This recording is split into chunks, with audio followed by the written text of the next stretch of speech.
സോവയേറും സ്വർപ്പുരിയിൽ തീരാമതിൽ ചേർത്തിടുന്നു. സോവയേറും സ്വർപ്പുരിയിൽ തീരാമതിൽ ചേർത്തിടുന്നു.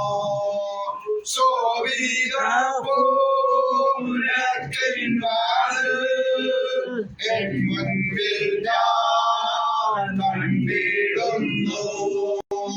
സോവിതപൂരത്തിൻവാതിൽ N മുൻപിൽ ഞാൻ കണ്ടിടുന്നു. ഉയർത്തിയിടും ഞാൻ എന്റെ കണ്ണുകൾ തുണയാരുള്ളോ വൻകേരിയിൽ.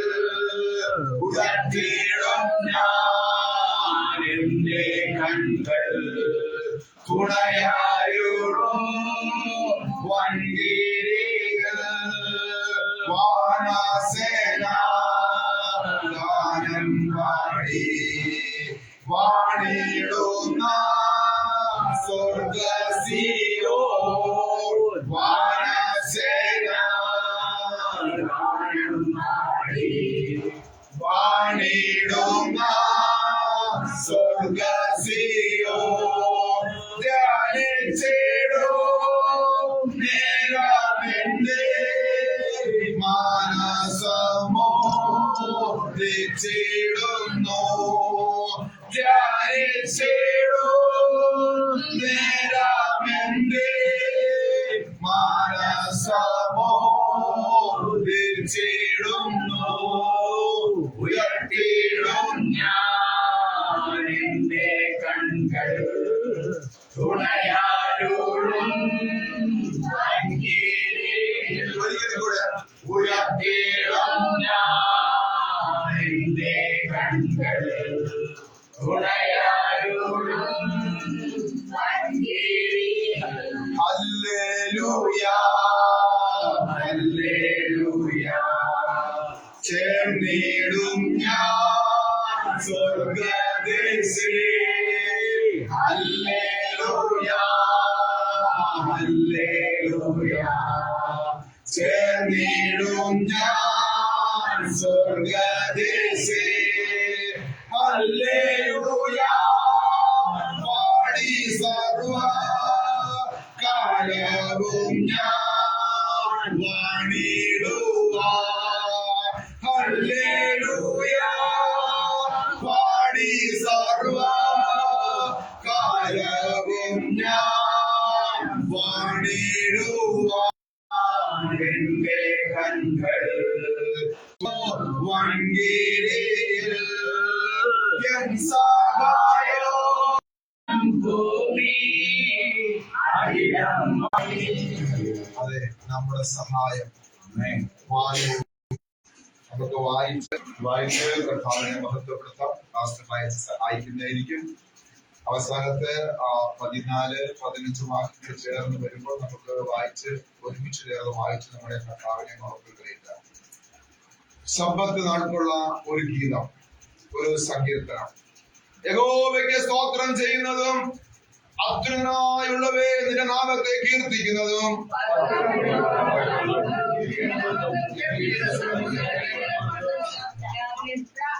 രാവിലെ നിന്റെ ദയയെയും രാത്രിയോർ നിന്റെ വിശ്വസ്തതയെ വർണ്ണിക്കുന്നത് നല്ലത്.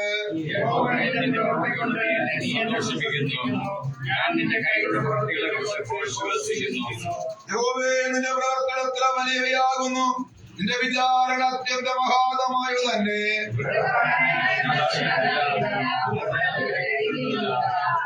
ദുഷ്ടന്മാർ പുല്ലുപോലെ മുളയ്ക്കുന്നതും നീതിയുടെ പ്രവർത്തനമൊക്കെ നടിക്കുന്നതും എന്നേക്ക് നശിച്ചു പോകേണ്ടതിനാകുന്നു. യഹോവേ ഇതാ നിന്റെ ശത്രുക്കൾ നശിച്ചു പോകുന്നു. നീതിയുടെ പ്രവർത്തികൾ ഏവനും ചിതറിപ്പോകും.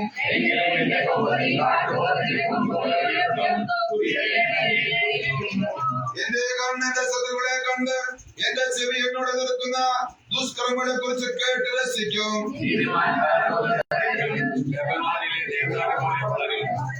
യഹോവേ നമ്മുടെ ആലയത്തിൽ നടുതലയായവൻ നമ്മുടെ ദൈവത്തിന്റെ പ്രാകാരങ്ങളിൽ തഴയ്ക്കും. വാർദ്ധക്യത്തിൽ അവർ ഫലം കാച്ചുകൊണ്ടിരിക്കും. അവർ പൊട്ടിവെച്ച് മത്സ്യപിടിച്ച് ജീവിക്കും.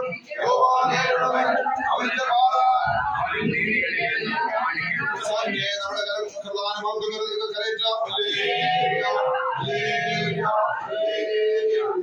ആ സംഗീതത്തിന്റെ അനുഗ്രഹത്തിന് നമുക്ക് പ്രാർത്ഥിക്കാം. ആ സർവശിഷ്ട പ്രാർത്ഥന.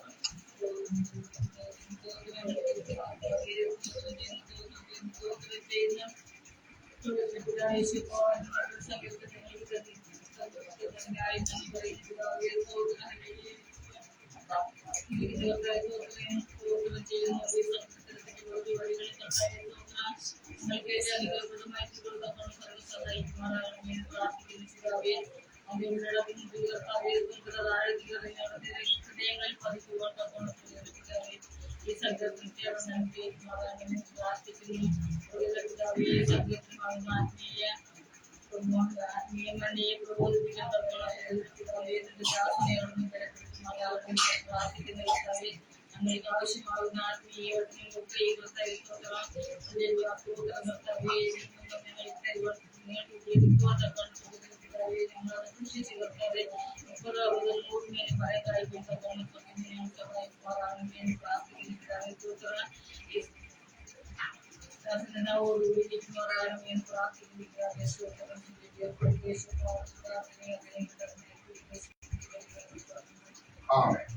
ശാന്തം വരുത്താം.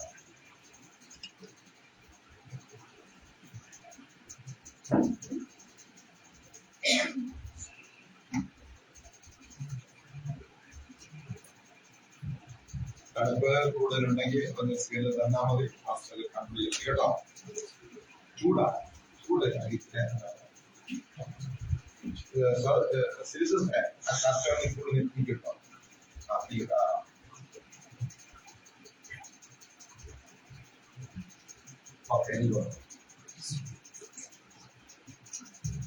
കർത്താവായ യേശുവിന്റെ ഗുണനാമം മഹത്വപ്പെടുമാറാകട്ടെ. ദൈവം നമ്മളെല്ലാവരും അനുഗ്രഹിക്കട്ടെ. ദൈവത്തിന് സ്തോത്രമാണ്. കടന്നു എല്ലാവരും ദൈവത്തെ സ്തുതിക്കുന്നു. ആ പ്രദേശത്ത് ഞാൻ ശാരീ കുഞ്ഞിലോ ദൈവത്തെ സ്തുതിക്കുന്നു. കഴിഞ്ഞ ദിവസങ്ങളൊക്കെ വളരെയധികം അല്ലാത്ത പ്രയാസപ്പെടെ കടന്നുപോയിട്ട് വന്നു. ഹോസ്റ്റലിൽ നിൽക്കാൻ പറ്റിയില്ല. എന്നാലും മോളീശ്വരി കുടുംബമൊക്കെ ഒരു അമ്മയപ്പനെ പോലെ ആ കുഞ്ഞിനെ സഹായിക്കുകയും അച്ഛന് അവിടെ ചെന്ന കാര്യങ്ങൾ ക്രമീകരിച്ച് വീട്ടില് വർക്കലെ കൊണ്ട് ആഹ്വാനം അവരെ കർത്താവ് ബലപ്പെടുത്തി. തീർച്ചയായിട്ടും എനിക്ക് വർക്കലയുടെ അവിടെ പോയിട്ടൊന്നും കഴിഞ്ഞ ആത്മാർത്ഥമായി ഞാൻ ശക്തമായി പ്രാർത്ഥിച്ചു. പോകുമ്പോഴൊക്കെ വിളിച്ച് ചോദിച്ചുകൊണ്ടിരിക്കുന്നു. എനിക്ക് ആത്മാവിന്റെ കാര്യം മനസ്സിലാക്കി. ഞാൻ അതനുസരിച്ച് പ്രാർത്ഥിച്ചു. ഇന്നലെ രാത്രി ഇന്ന് രാവിലെ ഇറങ്ങാ സമയത്തും ഇപ്രകാരം ആ കുഞ്ഞിന് വേണ്ടി കർത്താവെ എനിക്കൊരു ആലോചന എനിക്ക് തന്ന കുഞ്ഞാണ്, ഒരു വചനം തന്ന കുഞ്ഞാണ്. കർത്താവെ കുഞ്ഞിനെ കൈവിടരുത്. ജീവപുസ്തകത്തിലുള്ള പേര് എഴുതണം. പ്രധാന കുഞ്ഞിനെ നടത്തണമെന്ന് പ്രാർത്ഥിച്ചിട്ടുള്ളയാൽ ഞങ്ങളൊന്നും വരുമെന്നും പ്രതീക്ഷിച്ചില്ല. പക്ഷെ ദൈവം വരുത്തി. ദൈവത്തിന്റെ നമ്മുടെ ദൈവം പ്രാർത്ഥന എഴുതുന്ന ദൈവമാണ്. ആത്മാർത്ഥതയുടെ പ്രാർത്ഥന ഭയങ്കര വിടുതലാണ്. പോയി കണ്ടില്ല എങ്കിലും ആത്മാർത്ഥ പ്രാർത്ഥന മതി. കണ്ടത് കൊണ്ടാണ്. കുഞ്ഞോട് ദൈവത്തെ സ്തുതിക്കുന്നു. വീണ്ടും കർത്താവ് നമ്മുടെ എല്ലാവരും ധാരാളം എനിക്കിലേക്കട്ടെ. നമുക്ക് ഇന്ന് അനുവദിച്ചു തന്നതായ ആ സമയത്തിനകത്ത് ഇരിക്കുവാൻ ആഗ്രഹിക്കുന്നു. ഇന്നത്തെ നമ്മുടെ ദൈവമാല ചിന്തയ്ക്കായി നമുക്കൊരു വാക്യം നമുക്ക് വായിച്ചുകൊണ്ട് മുന്നോട്ട് പോകാൻ ആഗ്രഹിക്കുന്നു. റോമർക്ക് എഴുതിയ ലേഖനം 8-ാം അധ്യായത്തിന്റെ 14-ാമത്തെ വാക്യം.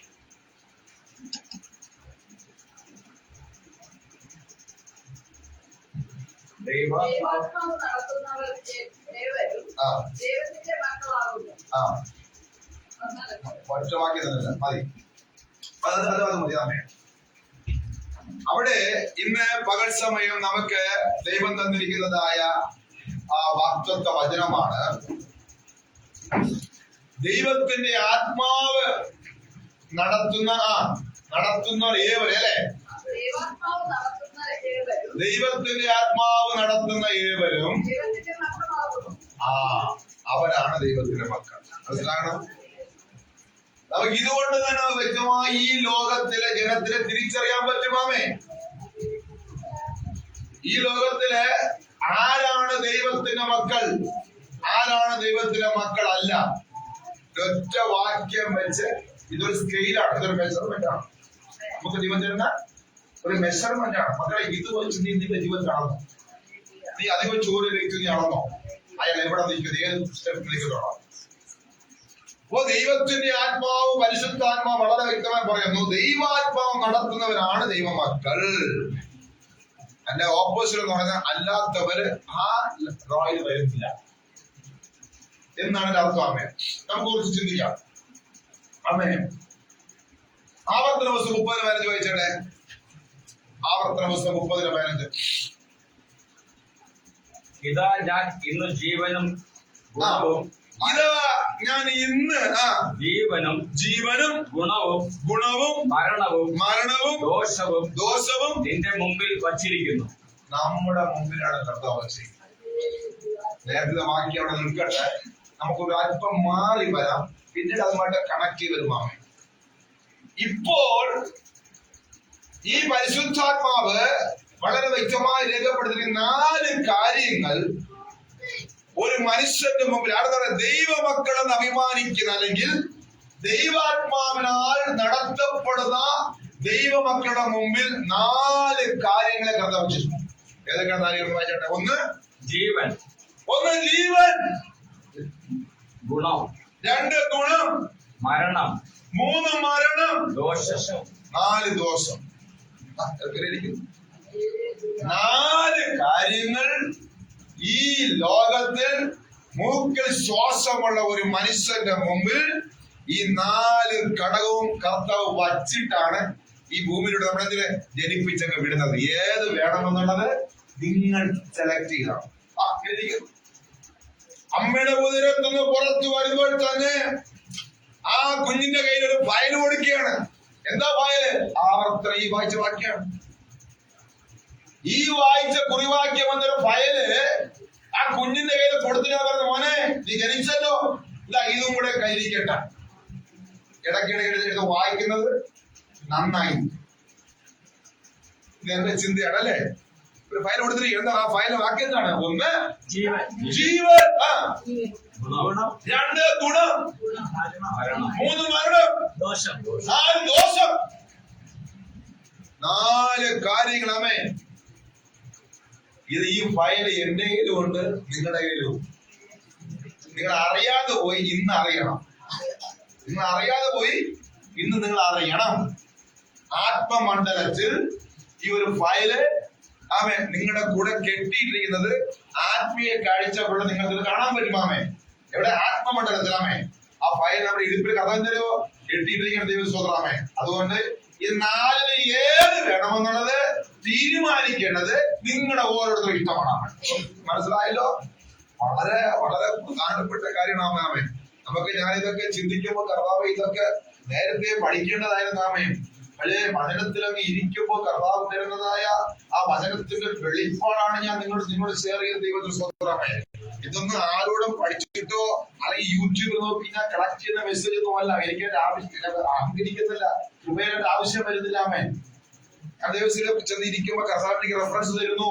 ഞാൻ കർത്താവ് ഇതിന്റെ വ്യാഖ്യാനം എനിക്ക് തരണം. ആമേ, നിന്റെ ജനത്തിൽ ഈ ആഴ്ച എന്താണ് കൊടുക്കേണ്ടത് ആമേ എന്ന് പറഞ്ഞിരിക്കുമ്പോ കർത്താവ് അടിക്കിറ്റോട് തരുന്നതിനെ ഞാൻ ബൈബിൾ റെഫർ ചെയ്തു,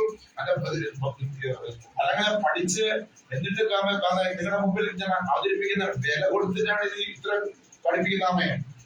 മനസ്സിലാക്കണം, ഇന്ന് പകൽ സമയം ദൈവാത്മാവ് നമ്മെ സ്നേഹിക്കുന്നതുകൊണ്ട് പറയുന്നു, അങ്ങനെ ഈ 4 വിഷയത്തെ കുറിച്ച് ചെയ്യുമേ. ദൈവാത്മാവ് നടത്തുന്നവരാണ് ദൈവമക്കള്. അല്ലവത്തിൽ ആരെങ്കിലും പറയുന്നുവെങ്കിൽ അത് തെറ്റാണ്, തെറ്റാണ്, തെറ്റാണ്. ആമേ, ഞാൻ അവരെ അറിയുന്നില്ല. എന്റെ ആത്മാവ് ആരെ നടത്തുന്നു അവനെ കാണേണ്ട ക്വാളിറ്റി എന്തെന്ന് ഈ 4 കാര്യത്തിൽ നിന്നും നമുക്ക് വിവേചിക്കാൻ പറ്റും.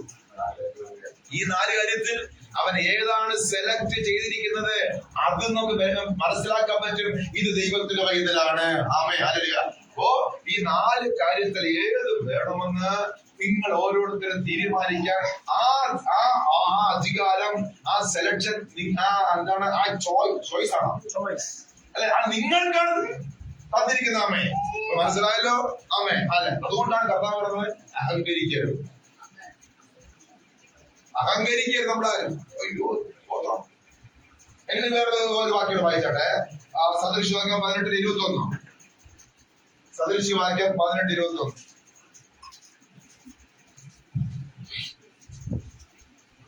മരണവും ജീവനും നാവിന്റെ അധികാരത്തിൽ ഇരിക്കുന്നു. എങ്ങനെയിരിക്കുന്നത്? ദൈവാത്മാവ് നടത്തുന്ന ഒരു വ്യക്തി എന്ന് ബോധ്യമുണ്ടെങ്കിൽ നിങ്ങൾ ഇന്ന് മനസ്സിലാക്കണം, 4 കാര്യം നിന്റെ മുമ്പിൽ വച്ചിട്ടുണ്ട്. നീ ഏത് സെലക്ട് ചെയ്തിട്ടാണ് നീ എന്റെ മുമ്പിൽ ഇരിക്കുന്നത്? ഈ 4-ൽ ഏത് കാര്യം സെലക്ട് ചെയ്തിട്ടാണ്, ആ തലത്തിലാണോ നീ എന്നെ പിൻപറ്റുന്നത്? ഒന്നാമത്തെ കാര്യം.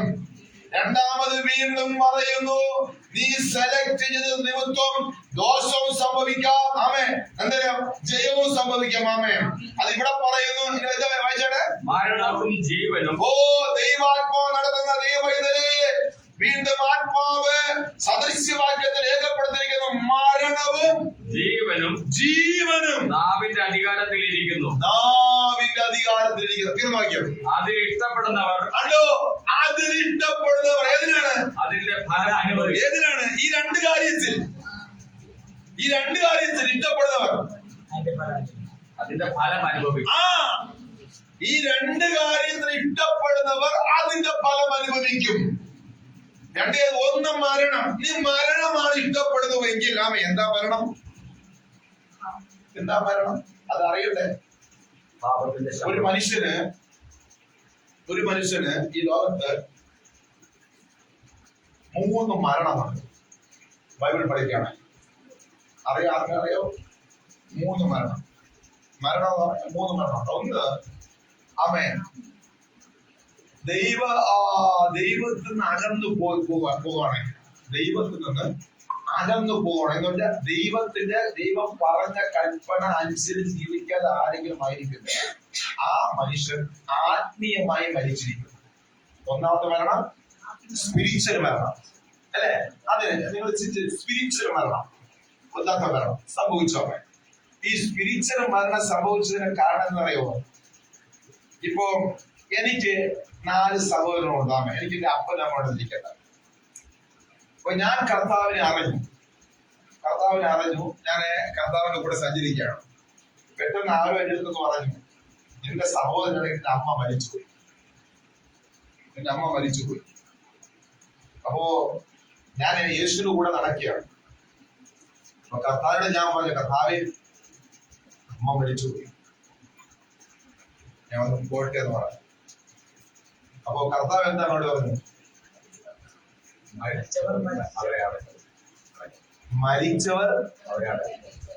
മരിച്ചവർ അവിടെ ഉണ്ട്, അവർ ഈ ബോഡി അടക്കട്ടെ. പിടികിട്ടിയോ? അവിടെ ആരാ ഈ മരിച്ചത്? ഏത് കാറ്റഗറിയാണ്? ശരീരത്തെ എല്ലാവരും മരിച്ച പിന്നെ ഈ ബോഡി ആര് മുക്കിയിട്ട് ആള് വേണ്ടേ? ഇയാളെ ഒരുക്കുവാനും കുഴികെട്ടുവാനും കൊണ്ടുവരുന്ന ആള് വേണ്ടേ? ശരീരം വേണ്ടല്ല. സ്പിരിച്വൽ ആത്മാവ് മരിച്ചു. പിടികിട്ടിയോ? അതിന് എക്സാമ്പിൾ തരുന്നത്, ആത്മീയ മരണം സംഭവിച്ചൊരു മോനെ അവിടെ ഇത്തിരി പേരുണ്ടാക്കി അവരെ ബോഡി സംസ്കരിച്ചോളൂ. നീ ജീവന്റെ കൂടെ വന്നിരിക്കുന്ന നീ എന്റെ പിന്നാലെ ആ കാര്യം പുറപുറ നടന്നോ? പിടികിട്ടിയോ? അപ്പൊ ആത്മീയ മരണം ഒന്നാമത്തെ മരണം.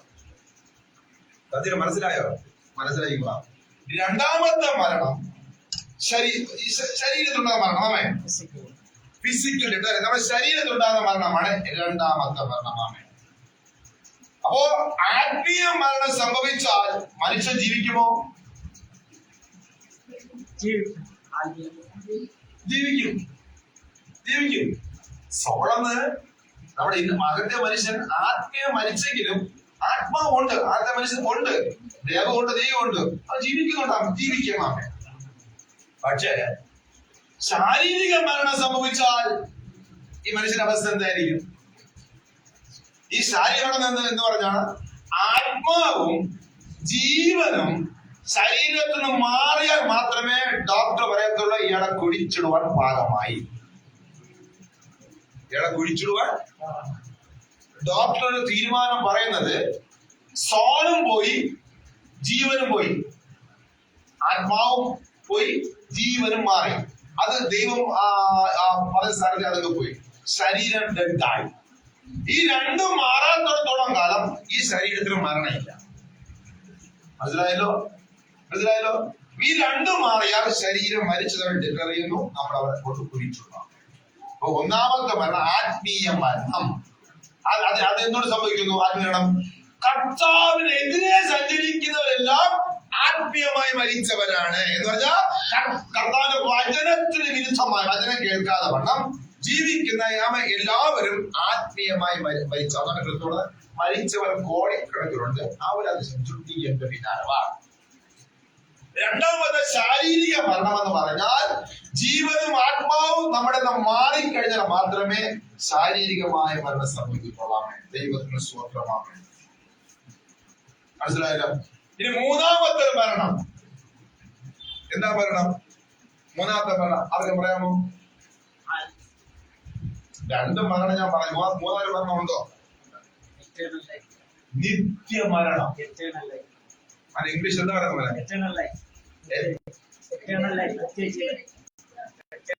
നിത്യമരണം. നിത്യമരണമാണ്. എറ്റേണിറ്റി വേറെ അല്ലേ? നിത്യജീവനല്ലേ? നിത്യജീവനാണ്. നിത്യജീവനം കൊണ്ട് നിത്യമരണമുണ്ട്. അപ്പൊ മൂന്നാമത്തെ മരണം എന്താണ്? നിത്യമരണം. ഇനി ജീവനില്ല, ഒരു സന്തോഷം പുതുക്കാൻ പറ്റില്ല. നിത്യമരണം. അത് രണ്ടാമത്തെ മരണം. അറിയാലോ? തീപ്പൊയ്ക. അത് തീപ്പൊയ്ക. ചാകാത്ത പുഴുവും കെടാത്ത തീയും. അങ്ങനെയുള്ള ഒരു നരകം എന്ന ഒരു ലോകം ഈ ലോകത്തിലുണ്ട്. അവിടെ കർത്താവ് ന്യായവിധിക്ക് ശേഷം അയക്കുന്ന ആത്മാക്കളെല്ലാം ചെയ്ത് കിട്ടുന്നത് നിത്യമരണത്തിന് വേണ്ടിയാണ്. പിടിയോ? അപ്പൊ ഒന്ന് ശാരീരിക മരണം, രണ്ട് ആത്മീയ മരണം, മൂന്ന് നിത്യമായ മരണം. ആ നിത്യമായ മരണത്തിൽ പോയാൽ ഒരു കാരണവശാലും ആ ആത്മാവിന് തിരിച്ചു വരാൻ കഴിയത്തില്ല.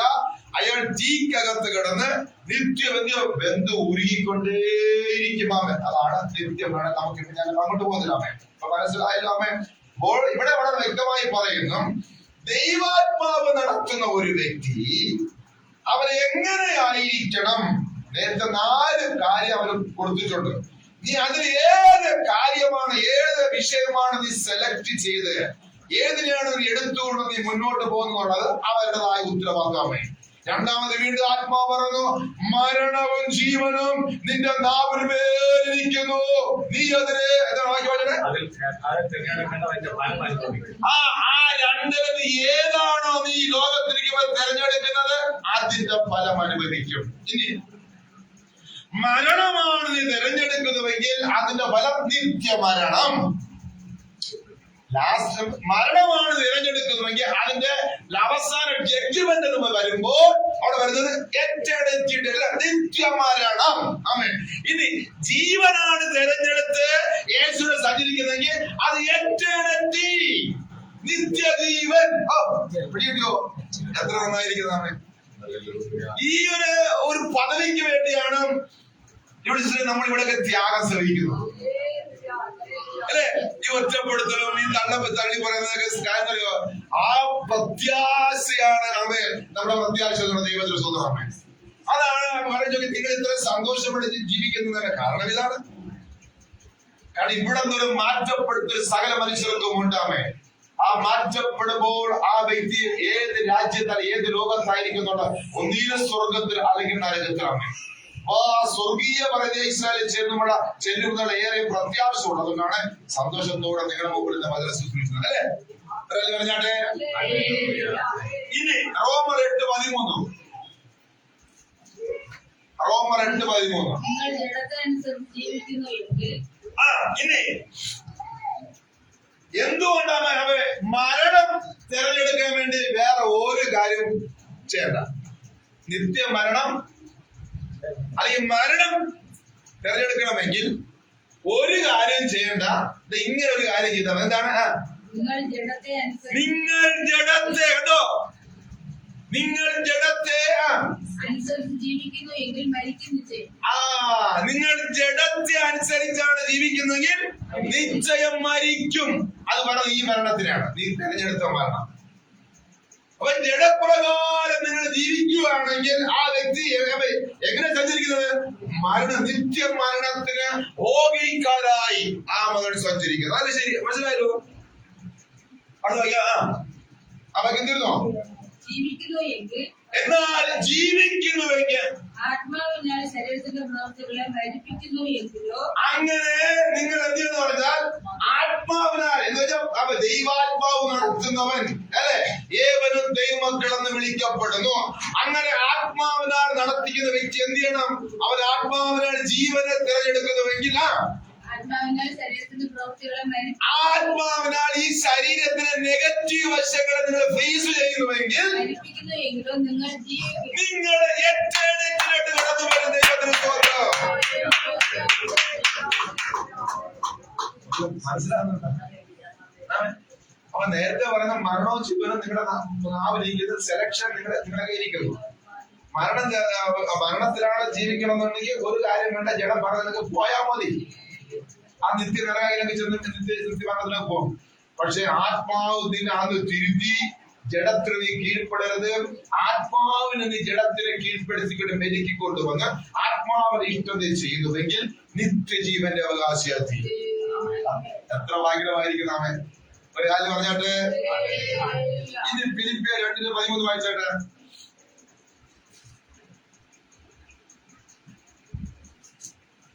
ഫിലിപ്പിയർക്കെടുത്ത ലേഖനം 2-ാം അധ്യായത്തിന് 13 നമുക്ക് എന്താ എഴുതിയിരിക്കുന്നത്? എന്റെ മക്കളെ, നമ്മുടെ ശരീരത്തെ ഒരു രക്ഷിക്കപ്പെട്ട ദൈവം ഇതിന് മനസ്സിലാക്കണം.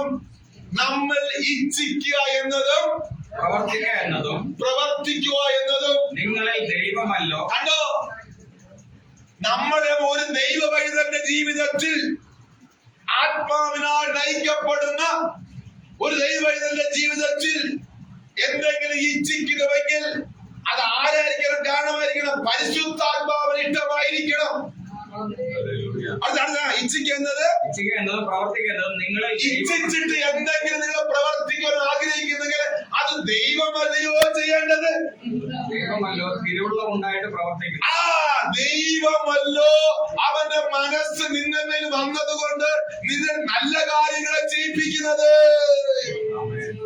അപ്പൊ നിന്നെ കൊണ്ട് ഇച്ഛിക്കുന്ന കാര്യം, ഇച്ഛിക്കുന്ന എല്ലാം നല്ല കാര്യമായിരിക്കുമോ? ഒരിക്കലും നമ്മൾ ആഗ്രഹിക്കുന്നതിന് നല്ലതൊന്നല്ല. ഒരുപാട് മോശമായ ചിന്തകളും മോശമായ കാര്യങ്ങളൊക്കെ നമ്മൾ ചിന്തിക്കുന്നുണ്ട്, പ്രവർത്തിക്കാൻ ഇച്ഛിക്കുന്നുണ്ടാവേ. അതുകൊണ്ട് ആത്മാവ് പറഞ്ഞത് ദൈവാത്മാവ് നടത്തുന്ന ഏവനോ ദൈവത്തിന്റെ മക്കളാണ്. എന്നാൽ അവൻ എന്തെങ്കിലും ഇച്ഛിക്കുന്നുവെങ്കിൽ അവൻ ഇച്ഛിക്കുന്നത് നല്ല കാര്യമെങ്കിൽ ആര് സഹായിക്കും? ദൈവത്തിന്റെ ആത്മാവ് തുണയ്ക്കും. ഇച്ഛിക്കുന്നതും ഇച്ഛിക്കുന്നത് പ്രവൃത്തി ഫലത്തിൽ വരുന്നത് എന്നതും നിങ്ങളിൽ ദൈവമല്ലോ. നിങ്ങളല്ല, നിങ്ങൾ ദൈവമല്ലോ തിരുവുള്ളമുണ്ടായിട്ട് പ്രവർത്തിക്കും. അവന്റെ തിരുവുള്ള മനസ്സുണ്ടായിട്ട് പ്രവർത്തിക്കുന്നത്. ഇതെല്ലാം ആ ട്രൂത്ത് വേല് വരണമെങ്കിൽ എന്ത് ചെയ്യണം? ദൈവാത്മാവ് നടത്തിക്കുന്ന റോയിൽ തന്നെ ആയിരിക്കണം. ദൈവാത്മാവ് നടത്തിക്കുന്ന ഏവരും ദൈവത്തിന്റെ മക്കളാണ്. അവരുടെ ഹൃദയത്തിൽ എന്തെങ്കിലും ആഗ്രഹം വരുമ്പോൾ അത് നന്മതിന്മ മനസ്സിലാക്കി ദൈവമാണ് പ്രവർത്തിക്കേണ്ടത്. അതിനെ ഏൽപ്പിച്ചു കൊടുക്കണം. വേഗത്തിൽ വായിച്ചിട്ട് 1 Corinthians 2:12-13 എന്താണ് എഴുതിയിരിക്കുന്നത്? 2-ാം അധ്യായത്തിന്റെ 12-13. അത് നിങ്ങൾ മാനുഷജ്ഞാനം ഉപദേശിക്കുന്ന വചനങ്ങളാൽ, മാനുഷികമായ ജ്ഞാനം കൊണ്ട് ഉപദേശിക്കുന്ന വചനങ്ങളല്ല. കണ്ടോ? അപ്പോ വചനം 2 രീതിയിൽ നമ്മളെ പഠിപ്പിക്കാൻ കഴിയും അല്ലേ? ഹലോ, വചനം 2 രീതിയിൽ പഠിപ്പിക്കാൻ കഴിയും. എന്താണ്? ഒന്ന്, മാനുഷിക ജ്ഞാനത്താൽ ഉപദേശം വരുന്നുണ്ട് അല്ലെ? നിർത്തിപ്പോവാം. അപ്പൊ പല ഇടങ്ങളിലും മാനുഷികമായ ജ്ഞാനം, മാനുഷിക ബുദ്ധി കൊണ്ട് ആത്മീയ കാര്യങ്ങൾ ചെയ്യുന്നു. അതൊരിക്കലും സക്സസ് ആകത്തില്ല. മനസ്സിലായോ? അതുകൊണ്ട് മാനുഷിക ജ്ഞാനം കൊണ്ട് വായിച്ചടാ. മാനുഷ്യ ജ്ഞാനം ഉപദേശിക്കുന്ന വചനങ്ങളല്ല. മാനുഷിക ജ്ഞാനം കൊണ്ട് ഉപദേശിക്കുന്ന വചനങ്ങളല്ല. ആത്മാവ് ഉപദേശിക്കുന്ന അകത്തിരിക്കുന്ന പരിശുദ്ധാത്മാവ് ഉപദേശിക്കുന്ന വചനങ്ങളാൽ തന്നെ പ്രസ്താവിച്ചുകൊണ്ട് ആത്മീയന്മാർക്ക് ആത്മീയമായത് തെളിയിക്കുന്നുണ്ടോ? എത്ര നന്നായി എഴുതിയിരിക്കുന്നു. അപ്പൊ ഇന്ന് പലയിടങ്ങളിലും മാനസിക ബുദ്ധി, മനുഷ്യന്റെ ബുദ്ധിയുടെ പ്രമാണത്തിലും മാനസികമായ ജ്ഞാനത്തിലും പലയിടങ്ങളിലും ദൈവത്തിന് വചനം ഉപദേശിക്കുന്നുണ്ട്. പലയിടങ്ങളിലും സക്സസ് അല്ല. അത് ദൈവം ആഗ്രഹിക്കുന്നില്ല. പിന്നെ എന്താ ദൈവം ആഗ്രഹിക്കുന്നത്? ഒന്ന് വായിച്ചോട്ടെ. അത് ഞങ്ങൾ മാനുഷ്യ ജ്ഞാനം ഉപദേശിക്കുന്ന വചനങ്ങളാലല്ല, ആത്മാവ് ഉപദേശിക്കുന്ന വചനങ്ങളാൽ തന്നെ പ്രസ്താവിച്ചുകൊണ്ട് ഞങ്ങൾ പ്രസ്താവിച്ചുകൊണ്ട് ആത്മീയന്മാർക്ക് ഈ ലോകത്തുള്ള സകല ആത്മീയന്മാർക്ക് ആത്മീയമായത് തെളിയിക്കുന്നു. ആത്മീയമായത് ഞങ്ങൾ തെളിയിച്ചു കൊടുക്കുന്നത്. അല്ലേ? ഇപ്പൊ പറഞ്ഞത് മാനസിക ജ്ഞാനമല്ല ഞാൻ പ്രസംഗിക്കുന്നത്. ഇത് പരിശുദ്ധാത്മാവ്. അതാണ് ഇത്ര തെളിവായിട്ട് നിങ്ങളുടെ ബ്രെയിനില് മനസ്സിലാക്കി തരുന്ന ദൈവത്തിന്റെ സ്തോത്രം. അല്ലെ? അപ്പൊ ആത്മീയമായ ദൈവാത്മാവ് നടത്തിക്കുന്നവർ ഏവനും ദൈവത്തിന്റെ മക്കളാകുന്നു. അവന്റെ ജീവിതത്തിൽ എന്തെങ്കിലും പ്രവർത്തി ഇച്ഛിക്കുന്നത് പുറത്തു വരണമെങ്കിൽ അതിന്റെ റെസ്പോണ്ട് ദൈവത്തിനാണ്. അവൻ ദൈവാത്മാവിന് കീഴ്പ്പെട്ട് പോകുമ്പോൾ അവന്റെ ഹൃദയത്തിൽ നല്ല ആഗ്രഹങ്ങൾ പൊങ്ങി വരുമ്പോൾ തിരുവള്ളം പ്രസാദിച്ചിട്ട് ആ കാര്യത്തെ സാധിപ്പിച്ചു തരുന്നു. ദൈവാത്മാവ് നടത്തുന്നവൻ അങ്ങനെയാണ് കർത്താവ് നടത്തുന്നത്. ഇതിനിടയ്ക്ക് മാനസികമായ ജ്ഞാനം വരരുത്, മാനസികമായ യാതൊരു ബുദ്ധിയും വരരുതാമേ. അങ്ങനെ നാം അനേക ആത്മീയരായ മക്കളെ അല്ലെങ്കിൽ ദൈവമക്കളെ പരിശുദ്ധാത്മാവിനെ എന്ത് ചെയ്യുന്നു? ഈ ആത്മീയമായ ഉപദേശിച്ചവരെ വഴി നടത്തുന്നു ദൈവത്തിന് സ്തോത്രം. ഒരാളി പറഞ്ഞാട്ടെ. വാക്യം തീർന്ന 12-13 വായിച്ചോട്ടെ. 13. അത് ഞങ്ങൾ മാനുഷ്യ ജ്ഞാനം ഉപദേശിക്കുന്ന വചനങ്ങളാലല്ല, ആത്മാവ് ഉപദേശിക്കുന്ന വചനങ്ങളാൽ തന്നെ പ്രസ്താവിച്ചുകൊണ്ട് ആത്മീയന്മാർക്ക് ആത്മീയമായത് തെളിയിക്കുന്നു. കേട്ടോ? ഇപ്പൊ നിങ്ങളെല്ലാവരും ആത്മീയരാണ്. അപ്പൊ നിങ്ങൾക്ക് ആത്മീയമായ കാര്യങ്ങൾ പരിശുദ്ധാത്മാവ് വളരെ നന്നായിട്ട് പഠിപ്പിച്ചു തരുന്നു. വചനത്തിന് എടുത്തങ്ങ് തരുന്നോമേ. ഇത് ജ്ഞാനത്തിലല്ല, എന്റെ മറ്റൊരു ബുദ്ധിയല്ലാമേ. മനസ്സിലായ? അതുകൊണ്ട് നിങ്ങൾക്ക് മനസ്സിലാകുന്നു. വേദം വായിച്ചോട്ടെ. 2 പത്രോസ് 1:21. 2 പത്രോസ് 1:21. പ്രവചനം ഒരിക്കലും മനുഷ്യന്റെ ഇഷ്ടത്താൽ വന്നതല്ല. പ്രവചിക്കുന്നത് ഒരിക്കലും മനുഷ്യന്റെ ഇഷ്ടത്താൽ വന്നതല്ല, ദൈവകൽപ്പനയാൽ മനുഷ്യർ പരിശുദ്ധാത്മാവ് നിയോഗം പ്രാപിച്ചിട്ട് സംസാരിക്കുന്നത്ര. കണ്ടോ? മനസ്സിലാക്കണം. ദൈവാത്മാവ് നടത്തുന്ന ഏവരും ദൈവമക്കളാണ്. ആത്മാവിൽ നടത്തിക്കുമ്പോ അവന്റെ ഉള്ളിൽ ആത്മാവുണ്ട്. അവൻ പ്രവചിക്കുന്നുവെങ്കിൽ അത് പരിശുദ്ധാത്മാവിൽ എത്രേ പ്രവചിക്കുന്നത്. ഒന്ന് വാക്യം വായിച്ചട്ടെ. പ്രവചനം ഒരിക്കലും പക്ഷെ വരുമോ ഇല്ലയോ?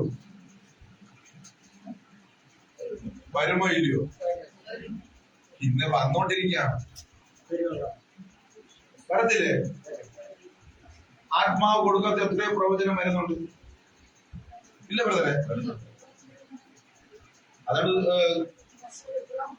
2 പത്രോസ് 2 ലേഖനം 1-ാം അധ്യായം 21.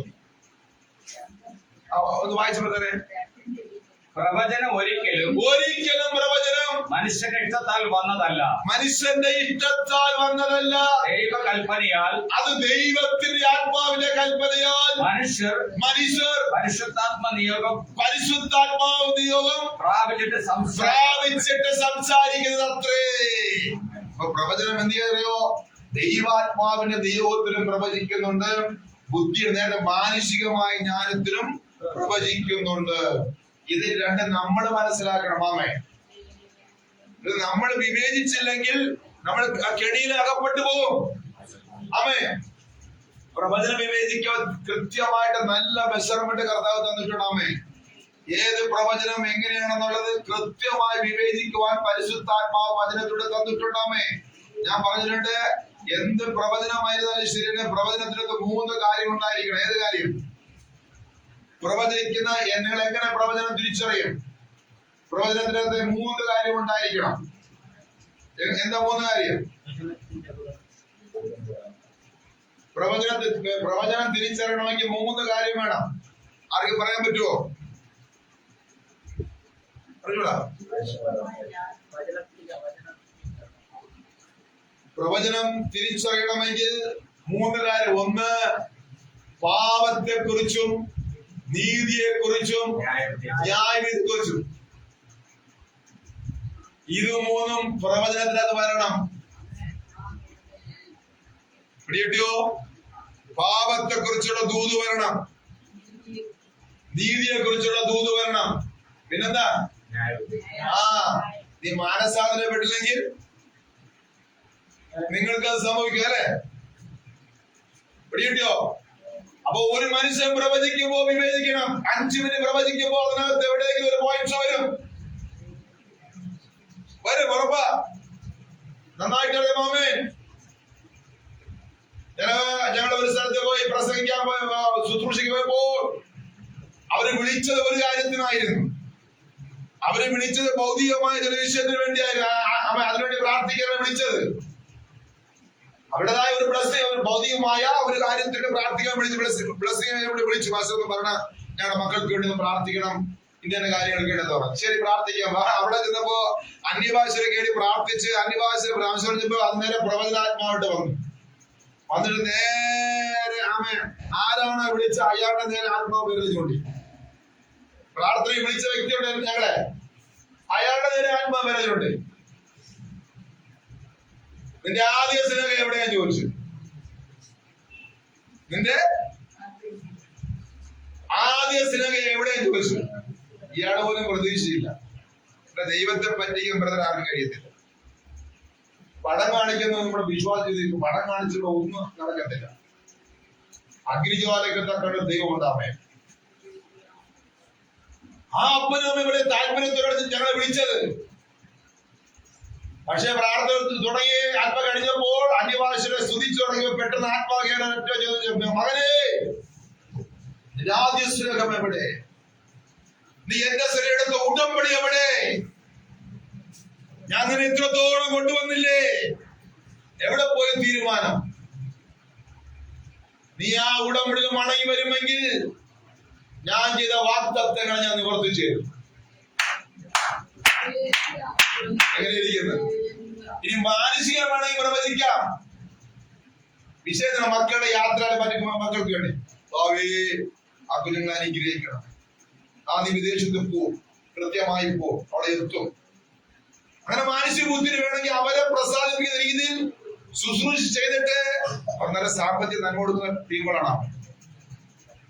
പൈസ വാങ്ങിട്ട് വരാൻ പറ്റും, പക്ഷെ അടി പുറകെ ഉണ്ടെന്നുള്ള കാര്യം മനസ്സിലാക്കും. അടി അവിടെ നിന്ന് കിട്ടുന്ന 5000 ചിലപ്പോൾ ഹോസ്പിറ്റലിൽ കൊടുക്കേണ്ടി വരും. അത് എങ്ങനെയെങ്കിലും താഴെ മാറും. ദൈവത്തിന് അടി കിട്ടും. കള്ളപ്രവചനം പ്രവചിച്ചാൽ അടി ഉറപ്പാണ്. ദൈവസ്തോത്രം. കിട്ടുന്ന നന്മ പാഴായി പോകും. നിങ്ങൾ ചിന്തിച്ച് അവിടെ മനസ്സെന്ന് വ്യസനിച്ചില്ല. അപ്പനമ്മയുടെ വിളിച്ച മക്കൾക്ക് വേണ്ടി, ഭാവിക്ക് വേണ്ടി അവരെ നന്നായി വൈകണം. അവർ വിദേശം പ്ലാൻ ചെയ്യുന്നു, നടക്കാൻ വിളിച്ചത്. പക്ഷെ ആത്മാവ് ഏതാ കേട്ടത്? യേശു അത് കേട്ടോ? യേശു അത് കേട്ടോ? കണ്ടോ? നീ അപ്പനെ ഇത്രത്തോളം ഞാൻ നിന്നെ കൊണ്ടുവന്നു, കുറച്ചൊക്കെ നന്മയൊക്കെ വന്നപ്പോ നീ എന്റെ സ്ഥലത്ത് തീരുമാനം നീ മറന്നു. പിടിയിട്ടുന്നുണ്ടോ? അത് നമ്മൾ മറന്നു കളഞ്ഞാലും ദൈവം മറക്കത്തില്ല. ദൈവത്തിന് എപ്പോഴും ദൈവത്തിൻ്റെതായ ആ മഹത്വം വെളിപ്പെട്ടുകൊണ്ടിരിക്കണം. അമ്മ ഇവരാകപ്പാടി ശമിച്ചു പോയി അപ്പനും അമ്മയും. അപ്പൊ ഞാൻ പറഞ്ഞു, ഞാൻ വ്യാഖ്യാനിച്ചോളൂ. നിങ്ങൾ എന്തെങ്കിലും തീരുമാനം എടുക്കണമെന്ന് ചോദിച്ചു. സുവിശേഷകരെ ചോദിച്ചു. ഞാൻ തീരുമാനം എടുക്കണമെന്ന് പറഞ്ഞു. ഇപ്പൊ നിങ്ങൾ കർത്താവിനെ വേഗം ചെയ്തില്ല, ആവശ്യങ്ങൾ ഉണ്ടല്ലോ. നിങ്ങൾ എന്ത് ചിന്തിക്കുന്നത്? ദൈവത്തെ പറ്റിക്കാൻ കഴിയുന്നില്ലെന്നാണ്. നിങ്ങൾ ഈ 2 തീരുമാനത്തിൽ ഉറപ്പായി മനം തിരിഞ്ഞ് ഇനി ഞാൻ വന്നുപോയി കുറവുകളെ സംബന്ധിച്ച് കർത്താവയുടെ തീരുമാനപ്രകാരം വീട്ടിൽ ഞാൻ ഇരട്ടിപ്പുകൾ നിന്നെ സ്നേഹിക്കുകയും നിന്റെ മേലെ എനിക്ക് സമയം തന്നിട്ട് ഞാൻ ചെയ്യുമെന്ന് തീരുമാനമെടുത്ത് മടങ്ങി വരാണെങ്കിൽ നിങ്ങളുടെ മക്കളുടെ കാര്യത്തിൽ ദൈവം ഇനി പ്രാർത്ഥിക്കേണ്ട ദൈവം ചെയ്തു.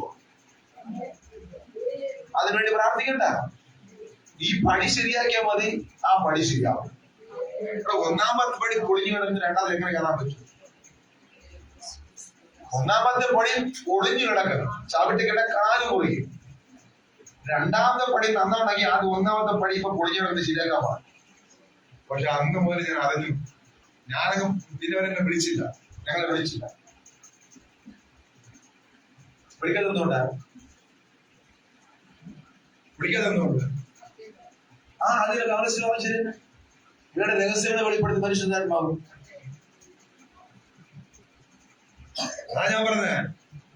പ്രവാചക ശുശ്രൂഷ അറിയണമെങ്കിൽ ന്യായത്തെ കുറിച്ചും നീതിയെ കുറിച്ചും അങ്ങനെ തന്നെ പാപത്തെ കുറിച്ചും നീതിയെ കുറിച്ചും ന്യായത്തെ കുറിച്ചും പ്രവാചകർ അന്ന് ഇന്ന് അങ്ങനെ സംസാരിച്ചു നോക്കൂ. ഈ പഴയ പ്രവാചകർ എന്താ സംസാരിച്ചത്? ഞാൻ നിന്നെ തലയിലെ വാലാക്കുന്നതാണ് അല്ലേ? എല്ലാ പ്രവാചകരും ഇനി അവസാനത്തെ ആ പ്രവാചകനാണോ? ആ മലാക്കി എഴുതി പിന്നാരാണോ വന്ന പ്രവാചകൻ?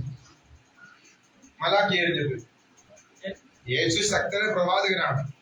യേശു പ്രവചിക്കും മുമ്പ് പിന്നെ യേശു മലാക്കി ഓൾഡ് ടെസ്റ്റ്മെന്റ് തീർന്നു, മലാക്കിയുടെ അവസാനിക്കുന്നു. ഇനി അടുത്ത പുതിയ ആരംഭിക്കുകയാണ്. ക്രിസ്തു മത്തായി ആരംഭിക്കുന്നു. അപ്പോൾ ആദ്യത്തെ പ്രവാചകൻ ആരാണ്? യോഹന്നാൻ. യേശു ശക്തരെ പ്രവാചകനും ഉണ്ട്.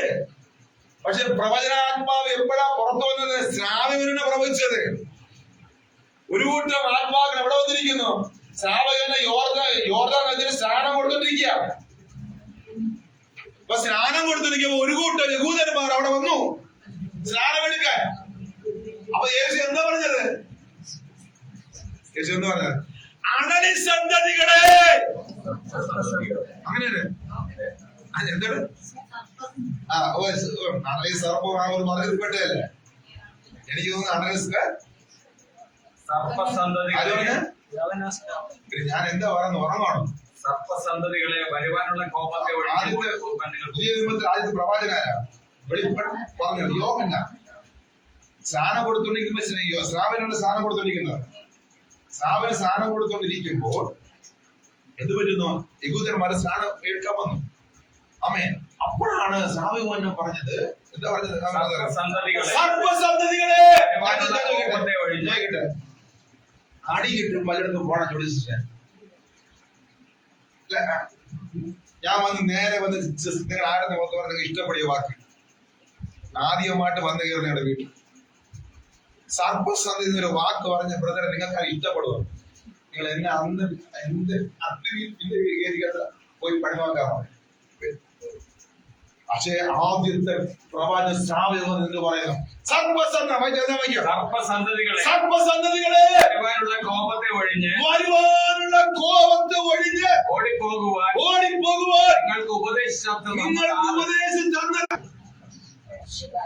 എന്നല്ലേ? ആദ്യത്തെ ബുൾഡോസർ എടുത്ത പ്രവചനമാണ് ശ്രാവകന്റെ പ്രവചനം. എങ്ങനെ ഇരിക്കുന്നത്?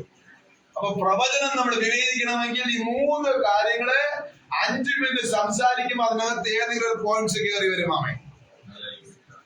കൃപയെ നമുക്ക് വിവേചിക്കുന്ന ദൈവം ജ്ഞാനം വിവേചിക്കും. അല്ലാത്ത പ്രവചനം ഒരിക്കലും ദൈവാത്മാവിന്റെ പ്രവചനം അല്ല. അതെന്താണ്? പ്രോസ്പെരിറ്റി, എന്താ അങ്ങനത്തെ ഒരു സിസ്റ്റമാണ്. ഏത് കഞ്ചാവ് അടിച്ചവനും കള്ളുകുടിച്ചവനും ഏലസ് കെട്ടിന് വന്ന് നിൽക്കുകയാണ്, പ്രാർത്ഥിക്കാൻ നിൽക്കുകയാണ്.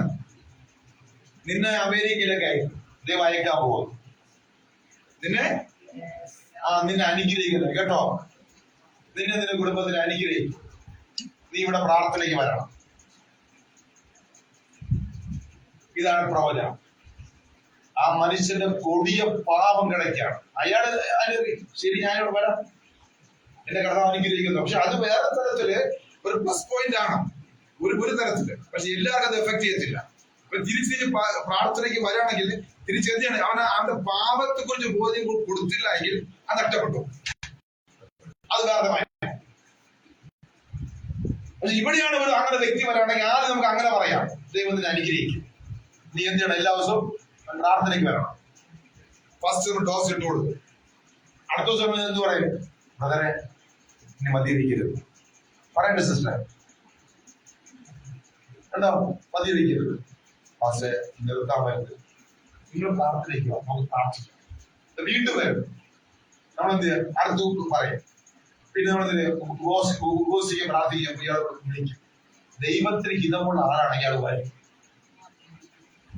അതുകൊണ്ട് പ്രവചനം എന്ന് പറയുന്നത് മാനസിക ബുദ്ധിയിൽ പ്രവചിക്കാൻ കഴിയും. പക്ഷെ നിങ്ങളത് മനസ്സിലാക്കണം. പ്രവചനം ഒരിക്കലും ദൈവത്തിന്റെ ആത്മാവിലല്ലാതെ വരത്തിലെന്ന് വചനം വളരെ വ്യക്തമായി എഴുതിയിരിക്കുന്നു. ദൈവാത്മാവിൽ പ്രവചിക്കുന്നത് അത് ദൈവത്തിന്റെ ആത്മാവിന്റെ നിയോഗമാണ്. ഓക്കെ, നമുക്ക് വേഗത്തിൽ പോകാം. ലൂക്കോസ് സുവിശേഷം 4-ാം അധ്യായത്തിന് 1-ാം വാക്യം വായിച്ചാട്ടെ.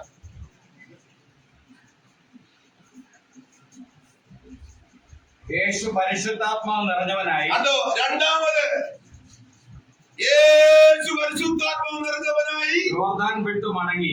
യോർദാൻ നദി, അതായത് സ്രാവകന്റെ കരയ്ക്ക് സ്നാനപ്പെട്ട് ആത്മാവ് പ്രാപിച്ച് യോർദാൻ വിട്ട് മടങ്ങി. ആത്മാവ് അവനെ മരുഭൂമിയിലേക്ക് നടത്തി. ഓ, ദൈവാത്മാവ് നടത്തുന്ന ഏവരും ദൈവത്തിന്റെ മക്കളത്രേ. എങ്ങനെ ഇരിക്കുന്നത് മനസ്സിലായല്ലോ? അപ്പൊ യേശുവിനെ ആരാണ് നടത്തുന്നത്? പരിശുദ്ധാത്മാവാണ്. അപ്പൊ യേശു ദൈവത്തിന്റെ മകൻ. അപ്പൊ ദൈവാത്മാവ് നടത്തുന്നവനാണ് ദൈവത്തിന്റെ മക്കൾ. ലോകത്ത് നമ്മൾ അവരെ തിരിച്ചറിഞ്ഞേ മതിയാവ്. എല്ലാവരെയും അതിനകത്ത് കൊണ്ടുവരുവാൻ കഴിയത്തില്ല, അങ്ങനെ അംഗീകരിക്കാൻ കഴിയത്തില്ല. ആരാണ് ദൈവമക്കൾ എന്നുള്ളത് നിങ്ങളത് തിരിച്ചറിയണ ഈ കാലഘട്ടങ്ങളാമേ. ഓ, സ്നാനപ്പെട്ട് കഴിഞ്ഞപ്പോൾ യേശു ആത്മാവിന് ശക്തി പ്രാപിച്ച് ഇതാ ആത്മനിയോഗത്താൽ യേശു നയിക്കപ്പെടുവാൻ. യേശു പരിശുദ്ധാത്മാവ് നിറഞ്ഞവനായി. യേശു പരിശുദ്ധാത്മാവ് നിറഞ്ഞവനായി യോർദാൻ വിട്ടു മടങ്ങി. യോർദാൻ നദി വിട്ടു മടങ്ങി. ആത്മാവ് അവനെ, ദൈവാത്മാവ് യേശുവിനെ മരുഭൂമിയിലേക്ക് നടത്തി. മരുഭൂമിയിലോട്ട് നടത്തി. എത്ര ഭയങ്കരമായി. അപ്പൊ ഈ കാലഘട്ടങ്ങളിലും ഞാനും നിങ്ങളും പിതാവിന്റെ ആത്മാവ് പുത്രനായ യേശുവിനെ നടത്തുന്ന പോലെ യേശു രക്ഷിക്കപ്പെട്ട നമ്മളെയും അതേ ആത്മാവ് നടത്തുവാൻ ശക്തനത്രേ. അങ്ങനെയാണോ നമ്മൾ ജീവിക്കുന്നത്? അങ്ങനെയാണോ നമ്മളിപ്പോൾ ആയിരിക്കുന്നത് എന്ന് അത് വിവേചിക്കേണ്ട ഉത്തരവാദിത്വം നമുക്കുണ്ട്. ഞാൻ ദൈവാത്മാവിലാണോ ഞാൻ നയിക്കപ്പെടുന്നത്? ഞാൻ ദൈവാത്മാവിലാണോ ഞാൻ ഈ കാര്യങ്ങള് ചെയ്യുന്നത് എന്ന് എത്ര പേർക്ക് ചിന്തിക്കുവാൻ കഴിയുമാമേ. ഹല്ലേലൂയ. കണ്ടോ, യേശു പോലും ഈ ലോകത്ത് വന്നിട്ട് പരസ്യ ശുശ്രൂഷ ചെയ്യുന്നതിന് മുൻപേ ദൈവത്തിന്റെ ആത്മാവിന്റെ ഗൈഡൻസ് പ്രാപിച്ചിട്ടാണ് കർത്താവ് ആ ശുശ്രൂഷയ്ക്ക് ഇറങ്ങിയത്. ആ കർത്താവ് ആരുടെ നേതൃത്വത്തിലായിരുന്നു? പരിശുദ്ധാത്മാവിന്റെ നേതൃത്വത്തിലായിരുന്നു. അപ്പോസ്തലപ്രവൃത്തി 10-ാം അധ്യായത്തിന്റെ 19-20 വാക്യം വേഗം വായിച്ചാണ്. അപ്പോസ്തലപ്രവൃത്തി 10-ാം അധ്യായത്തിന്റെ പത്രോസ് ദർശനത്തെ കുറിച്ച് ചിന്തിച്ചു കൊണ്ടിരിക്കുമ്പോൾ ആത്മാവ് അവനോട്, 3 പുരുഷന്മാർ നിന്നെ അന്വേഷിക്കുന്നു. നീ എഴുന്നേറ്റ് ഇറങ്ങി ചെല്ലുക. ഞാൻ അവരെ അയച്ചതാകൊണ്ട് ഒന്നും സംശയിക്കാതെ അവരോട് കൂടെ പോക എന്ന് പറഞ്ഞു. മതി. അവിടെ വളരെ വ്യക്തമായി എഴുതിയിരിക്കുന്ന ഒന്ന് വായിച്ചോട്ടെ. പത്രോസ് ദർശനത്തെ കുറിച്ച് ചിന്തിച്ചു കൊണ്ടിരിക്കുമ്പോൾ പത്രോസ് ഒരു ദർശനം കണ്ട് ആ ദർശനത്തിന്റെ വ്യാഖ്യാനം എന്നത് ചിന്തിച്ചുകൊണ്ടിരിക്കുമ്പോൾ ആത്മാവ് പത്രോസിനോട് 3 പുരുഷന്മാർ നിന്നെ അന്വേഷിക്കുന്നു. നിന്നെ അന്വേഷിക്കുന്നു. എഴുന്നേറ്റ് ഇറങ്ങി ചെല്ലുക. നീ എഴുന്നേറ്റ് ഇറങ്ങി ചെല്ലുക. ഞാൻ അവരെ അയച്ചതാകൊണ്ട് ഒന്നും സംശയിക്കാതെ അവരോട് കൂടെ പോക എന്ന് പറഞ്ഞു. കണ്ടോ, പരിശുദ്ധാത്മാവിനെ നടത്തിപ്പ്. ആത്മാവ് നടത്തുന്ന ഏവരും ദൈവത്തിന്റെ മക്കളാണ്. പരിശുദ്ധാത്മാവ് പത്രോസിനെ ലീഡ് ചെയ്യുന്നു. പരിശുദ്ധാത്മാവ് പത്രോസിനെ ലക്ഷ്യബോധത്തിലേക്ക് കൊണ്ടുപോകുന്നു. നമ്മുടെ ജീവിതത്തിൽ ഒരു ലക്ഷ്യബോധത്തോടെ ഒരു ജീവിതം നയിക്കണമെങ്കിൽ, ശരിക്കും ഒരു ലക്ഷ്യത്തിൽ എത്തണമെങ്കിൽ പരിശുദ്ധാത്മാവിന്റെ നിയോജനം തന്നെയായിരിക്കണം. അല്ലെങ്കിൽ പറ്റത്തില്ല. കണ്ടോ, ആത്മാവിന് ഒരു ദർശനം കൊടുത്ത് എന്നിട്ട് അതിന് ജാഗരിച്ചുകൊണ്ടിരിക്കുന്നു. ആത്മാവ് സംസാരിക്കുന്നു, നീ ചെല്ല്, താഴെ വന്നിരിക്കുന്നവർ ഞാൻ അയച്ചിട്ടാ വന്നിരിക്കുന്നത്, അവരുടെ കൂടെ നീ 1 മിനിറ്റ് കൂടെ പോയാൽ മതി. എത്ര ഭയങ്കര നടത്തിപ്പ് നടപ്പാ, എത്ര ഭയങ്കരമായ ആ നടത്തിപ്പിനെ ചിന്തിക്കാൻ.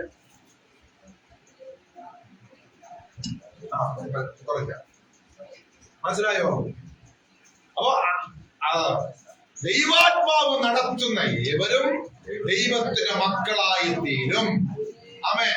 അവരുടെ ഹൃദയത്തിൽ എന്തെങ്കിലും ഇച്ഛിക്കുന്നത് നല്ല കാര്യമാണെങ്കിൽ അത് പരിശുദ്ധാത്മാവ് തുണയ്ക്കും. ആമേൻ. ഹല്ലേലൂയ. പിന്നെന്താണ്? ആത്മാവിനാൽ അവരെ ലക്ഷ്യബോധത്തിലേക്ക് നടത്തുവാൻ പരിശുദ്ധാത്മാവ് നമ്മെ സഹായിക്കും. ആമേൻ. ഏത് കൺഫ്യൂഷനും തീർക്കുവാൻ ആരുണ്ട്? പരിശുദ്ധാത്മാവുണ്ട്. ഹല്ലേലൂയ. കഴിഞ്ഞ ദിവസങ്ങളിൽ ഞങ്ങളുടെ ക്രിസ്റ്റർ മോന്റെ യാത്രയ്ക്ക് വേണ്ടി നമ്മളെല്ലാരും എനിക്കത് ഒത്തിരി കാര്യം ഞങ്ങൾ ബലപ്പെടുത്താൻ പറയാം, പ്രാർത്ഥിച്ചുകൊണ്ടിരിക്കുകയായിരുന്നു. ആമേ. 1.5 വർഷം കൊണ്ട് ഞങ്ങൾ പ്രാർത്ഥിക്കുകയാണ്. എത്ര വർഷം? 1.5 വർഷം കൊണ്ട് ഞങ്ങൾ ആ മോൻ വിദേശത്ത് പോകാൻ വേണ്ടി ഞങ്ങൾ പ്രാർത്ഥിച്ചു. പക്ഷെ ആ സമയമൊക്കെ ദൈവത്തിന്റെ ആത്മാവ് അതാ സമയത്ത് ഞങ്ങൾക്ക് ഓരോ സൈൻ തന്നിരിക്കുക. ഒരിക്കൽ ആദ്യത്തെ ഞങ്ങൾ കാണിച്ചത് ക്രിസ്റ്റർ മോൻ കടയിൽ ചെന്നൊരു ബാലൻസ് വാങ്ങി. 1.5 വർഷത്തിന് 1 വർഷം മുമ്പാണ്. 1 വർഷം പ്രാർത്ഥിക്കുന്നു. ആ ഫസ്റ്റ് ഞങ്ങൾക്ക് ദൈവം തന്ന ദർശനം എന്ന് പറഞ്ഞാൽ ക്രിസ്റ്റർ മോൻ കടയിൽ ചെന്നൊരു ബാലൻസ് വാങ്ങി. എന്തിനാണ് ഞങ്ങൾ പ്രാർത്ഥിക്കുന്നത്? മോൻ വിദേശത്ത് മോനെടുത്ത് പോണം. കർത്താവെ പ്രാർത്ഥിക്കുമ്പോൾ ദൈവം തന്ന ആദ്യത്തെ സൈനാണ് ഈ മകൻ ചെന്ന് ഒരു ബാലൻസ് വാങ്ങിക്കൊണ്ടിരുന്നത്. എന്തിനാ ബാലൻസ് വാങ്ങിയത്? ആർക്കെങ്കിലും പറയാമോ? നേഴ്സ് പറയാമോ? ജയുടെ അമ്മയോട് ചോദിച്ചപ്പോ കരുവട തൂക്കം മേടിച്ചെന്ന് പറയാം. കാരണം അവർക്ക് ആ ബിസിനസ് ഉള്ളതാണ്. എന്തിനാ ബാലൻസ് വാങ്ങിക്കുന്നത്? അത് തൂക്കത്തിനുള്ളതാണ്. എത്ര നാളാകും, എത്ര നാളിൽ നമുക്ക് പോകാം എന്നുള്ളത്. അതാണ് ബാലൻസ്. ആ ബാലൻസ് ഞാൻ ഇനി ചിന്തിക്കണം. എന്നെ തിരിക്കണേ. എന്തിനു വേണ്ടി ഞാൻ പ്രാർത്ഥിച്ചത്? ആദ്യം ബാലൻസ് എന്താ കണക്ഷൻ ഉണ്ടോ? കണക്ഷൻ ഉണ്ടോ?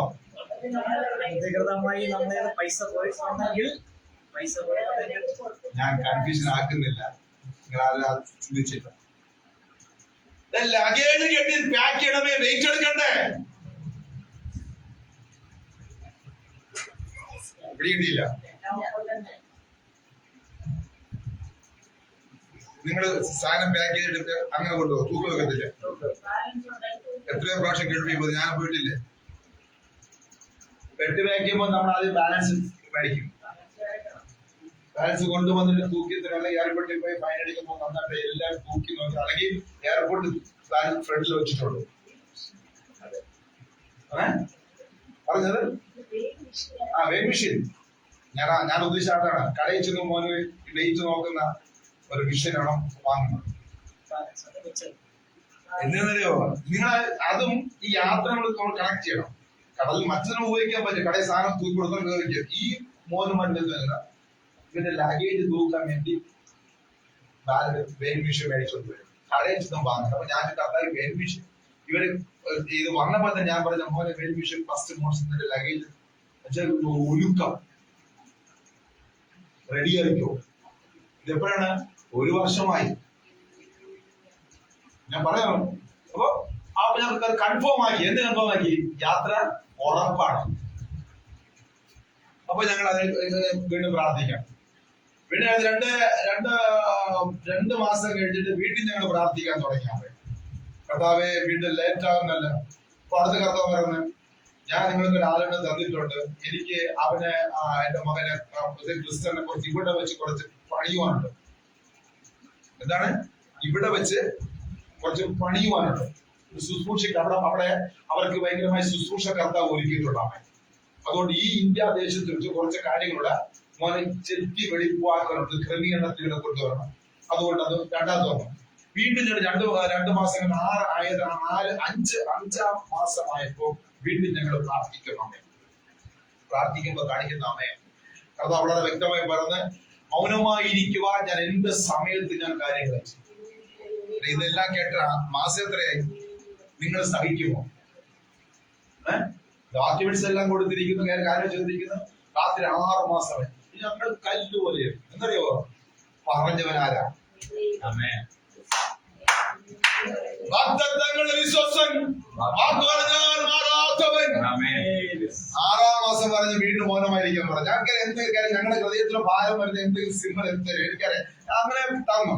അവസാനമായപ്പോഴാമേ 9-ാം മാസമായപ്പോ 9-ാം മാസത്തെ കഴിഞ്ഞ ഡിസംബർ മാസമായപ്പോ അമ്മേ കർത്താവ് വ്യക്തമായി ഞങ്ങൾ പ്രാർത്ഥിച്ച കർത്താവേ മോന്റെ വിഷയത്തിൽ ഒരു പേപ്പേഴ്സിന്റെ അവന്റെ ഡേറ്റ് ഓഫ് ബർത്ത് സർട്ടിഫിക്കറ്റിൽ എന്തോ മിസ്റ്റേക്ക് പറയുന്ന കർത്താവേ ഞങ്ങൾ എന്ത് ചെയ്യണം ചോദിച്ചാണ്.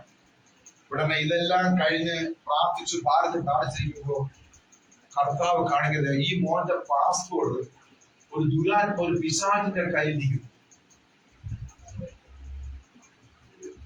ക്രിസ്ത്യന്റെ പാസ്പോർട്ട് ആടിരിക്കുന്നു, സാത്താന്റെ കയ്യിൽ പാസ്പോർട്ട് ഇരിക്കുന്നതാണ്. ഞാൻ ചിന്തിച്ചത് ഇത്രയും പിശാച് ഒരു ഭാഗത്ത് ഈ മകനെ വിടാതെ പണ്ട ഒരു ഭാഗത്ത് ബാധിക്കുന്നുണ്ട്. അത് നടക്കട്ടെ. ആ second part. First part spiritual വന്നപ്പോ ദൈവം നമ്മുടെ കൂടെ ഉണ്ടോ ഇല്ലയോ?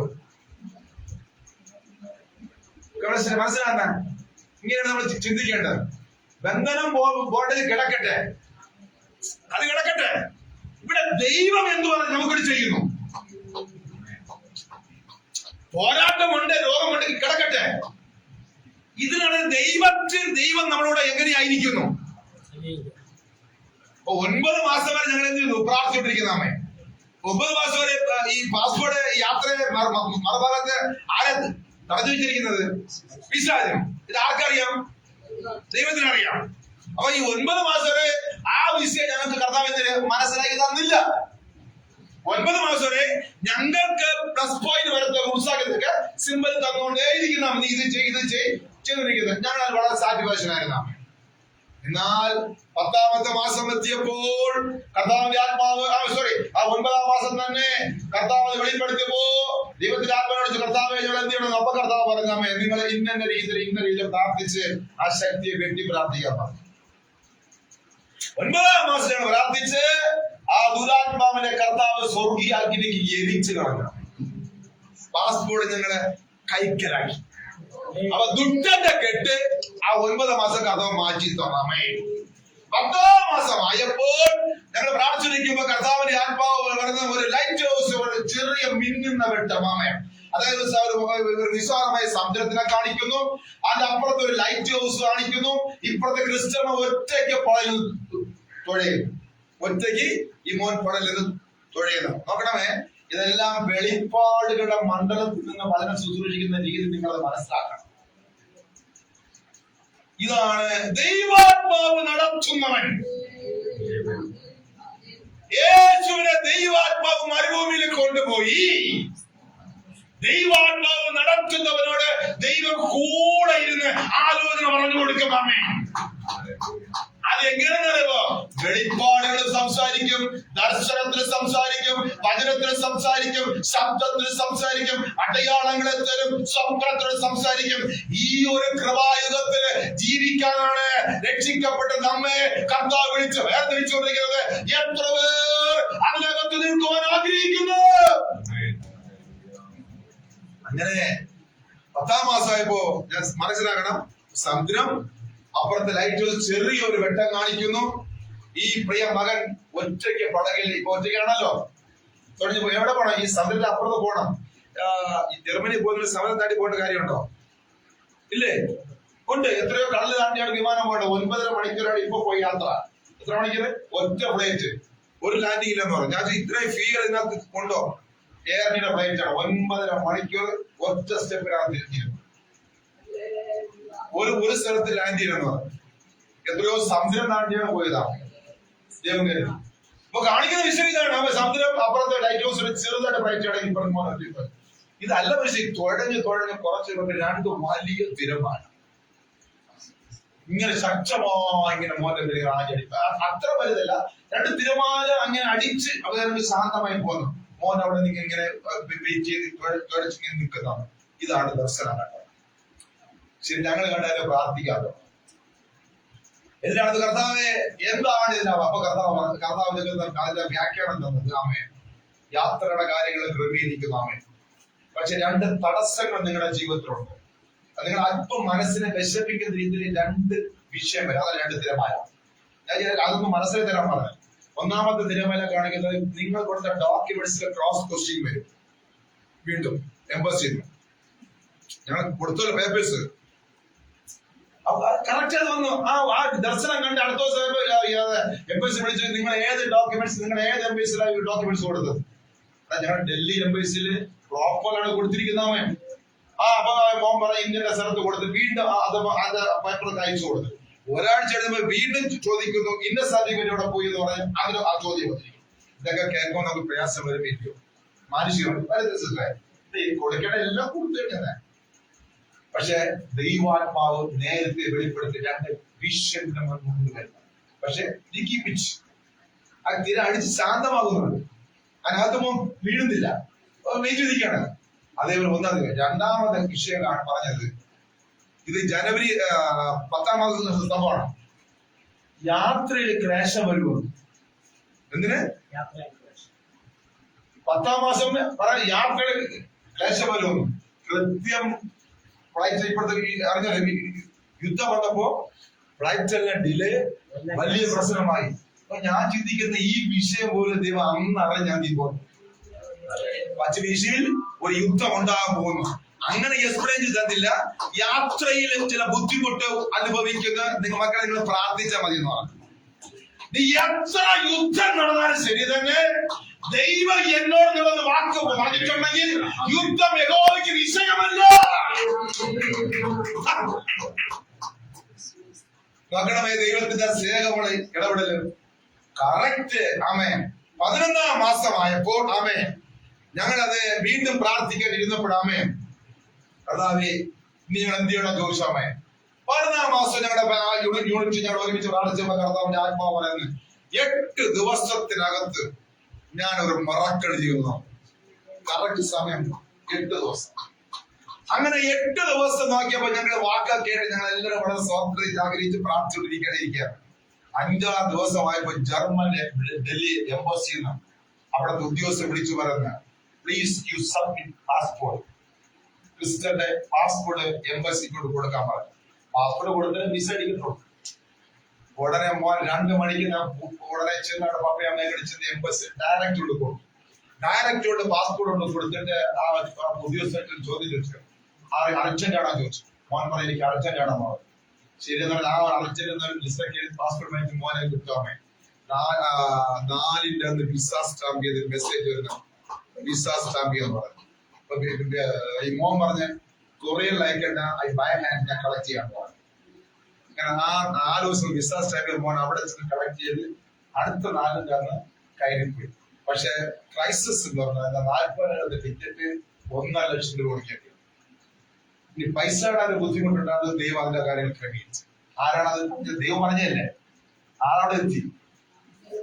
നിങ്ങളെല്ലാവരുടെ പ്രാർത്ഥന. ഞാൻ പറഞ്ഞ പലപ്പോഴും നമ്മൾ പ്രാർത്ഥിക്കുന്നുവെങ്കിലും ആത്മമണ്ഡലം നടക്കുന്ന കാര്യം നോക്കണമേ. ഇത് നിങ്ങൾ അറിയാൻ വേണ്ടിയാണ് ഞാൻ ഈ കാര്യം പറഞ്ഞത്. അതുകൊണ്ടാണ് പറഞ്ഞത് നമ്മുടെ ജീവിതത്തിൽ, പ്രാർത്ഥന ജീവിതത്തിൽ വെളിപ്പാട് വേണം, ദർശനം വേണം, വ്യാഖ്യാനം വേണം. ആമേ. ഇരുവഴുത്തും ദൈവചിഹ്നം അറിഞ്ഞിരിക്കണം. ആമേ. പിശാചിന്റെ ബന്ധനം ഉണ്ടെങ്കിലും അതിന്റെ നടുവിൽ ദൈവത്തിന്റെ ഗീതം അറിയാൻ നോക്കണം. ബന്ധനോടെ കിടക്കട്ടെ, നീ അതിനെ വിട്ടേക്ക്. നിന്നെ കുറിച്ചുള്ള ദൈവത്തിന്റെ പദ്ധതി എന്താണ് നീ അത് അന്വേഷിക്കേ. അല്ലേ? 1 വർഷം വരെ ഞാൻ പാസ്പോർട്ട് പിശാച് പിടിച്ചു വെച്ചിരിക്കുകയാണ്. ഇപ്പൊ ആ ഭാഗം കർത്താവ് എടുക്കുന്നില്ല.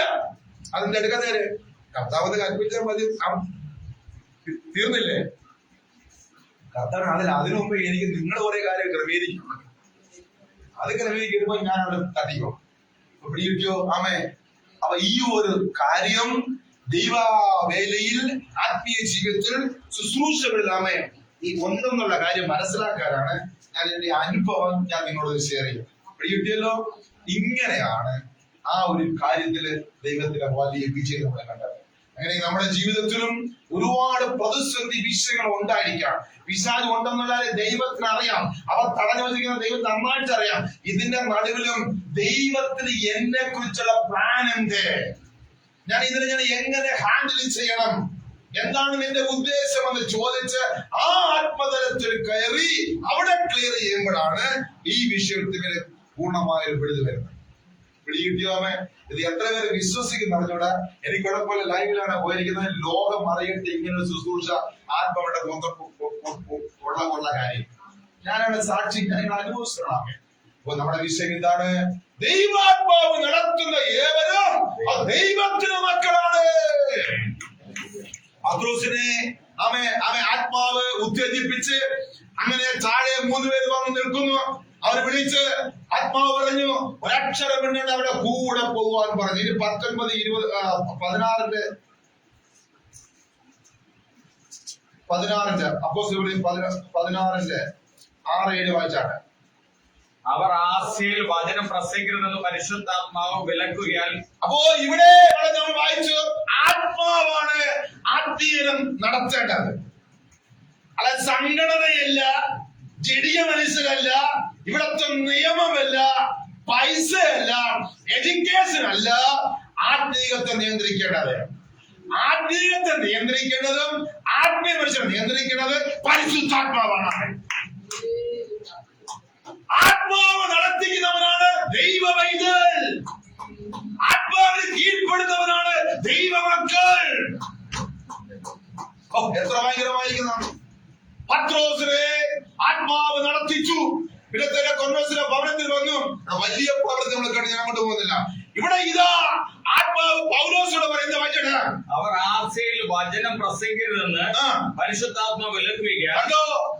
അപ്പോസ്തലനായ പൗലോസും കൂട്ടരും സുവിശേഷം അറിയുമ്പോൾ എവിടെ പോയി? അവൻ ആസ്യയിൽ പോകാൻ തീരുമാനമെടുത്തു. പക്ഷെ ആ തീരുമാനം റോങ്. അവൻ പരിശുദ്ധാത്മാവ് തടുത്തു. ആത്മാവിനെ നടത്തിക്കപ്പെടുന്ന ഒരു വ്യക്തി റോങ് ആയിട്ടൊരു പ്രവർത്തിക്ക് മുതിരുമ്പോൾ അവിടെ എന്ത് സംഭവിക്കും? ആത്മാവിനെ ബ്ലോക്ക് ചെയ്യും. മനസ്സിലാകുന്നുണ്ടോ? ആത്മാവ് പറയും, നീ ഇത് പോകരുത്. ഞാൻ ബാക്കി വെച്ചടാ. അവർ ആസ്യയിൽ വചനം പ്രസംഗിക്കരുതെന്ന് പരിശുദ്ധാത്മാവ് വിലക്കുകയാൽ. അപ്പൊ അപ്പോസ്തലനായ പൗലോസും കൂട്ടരും ആസ്യയിൽ ചെന്ന് സുവിശേഷം അറിയിപ്പാൻ പ്ലാൻ ചെയ്യുമ്പോൾ അപ്പോൾ തന്നെ പരിശുദ്ധാത്മാവ് ഇറങ്ങി പൗലോസിനോട് പറഞ്ഞ്, നിങ്ങൾ ആസ്യയിൽ പോകരുത്. എത്ര ഭയങ്കരമായിരിക്കുന്ന ആത്മാവിനെ നടത്തിപ്പോ തീർന്നോ? 7 വായിച്ചാണ്. ലുഗ്യയിലും ഗലാത്യദേശത്തും കൂടി സഞ്ചരിച്ചു. മുസ്യയിലെത്തി മിഥുനയ്ക്ക് പോകുവാൻ ശ്രമിച്ചു.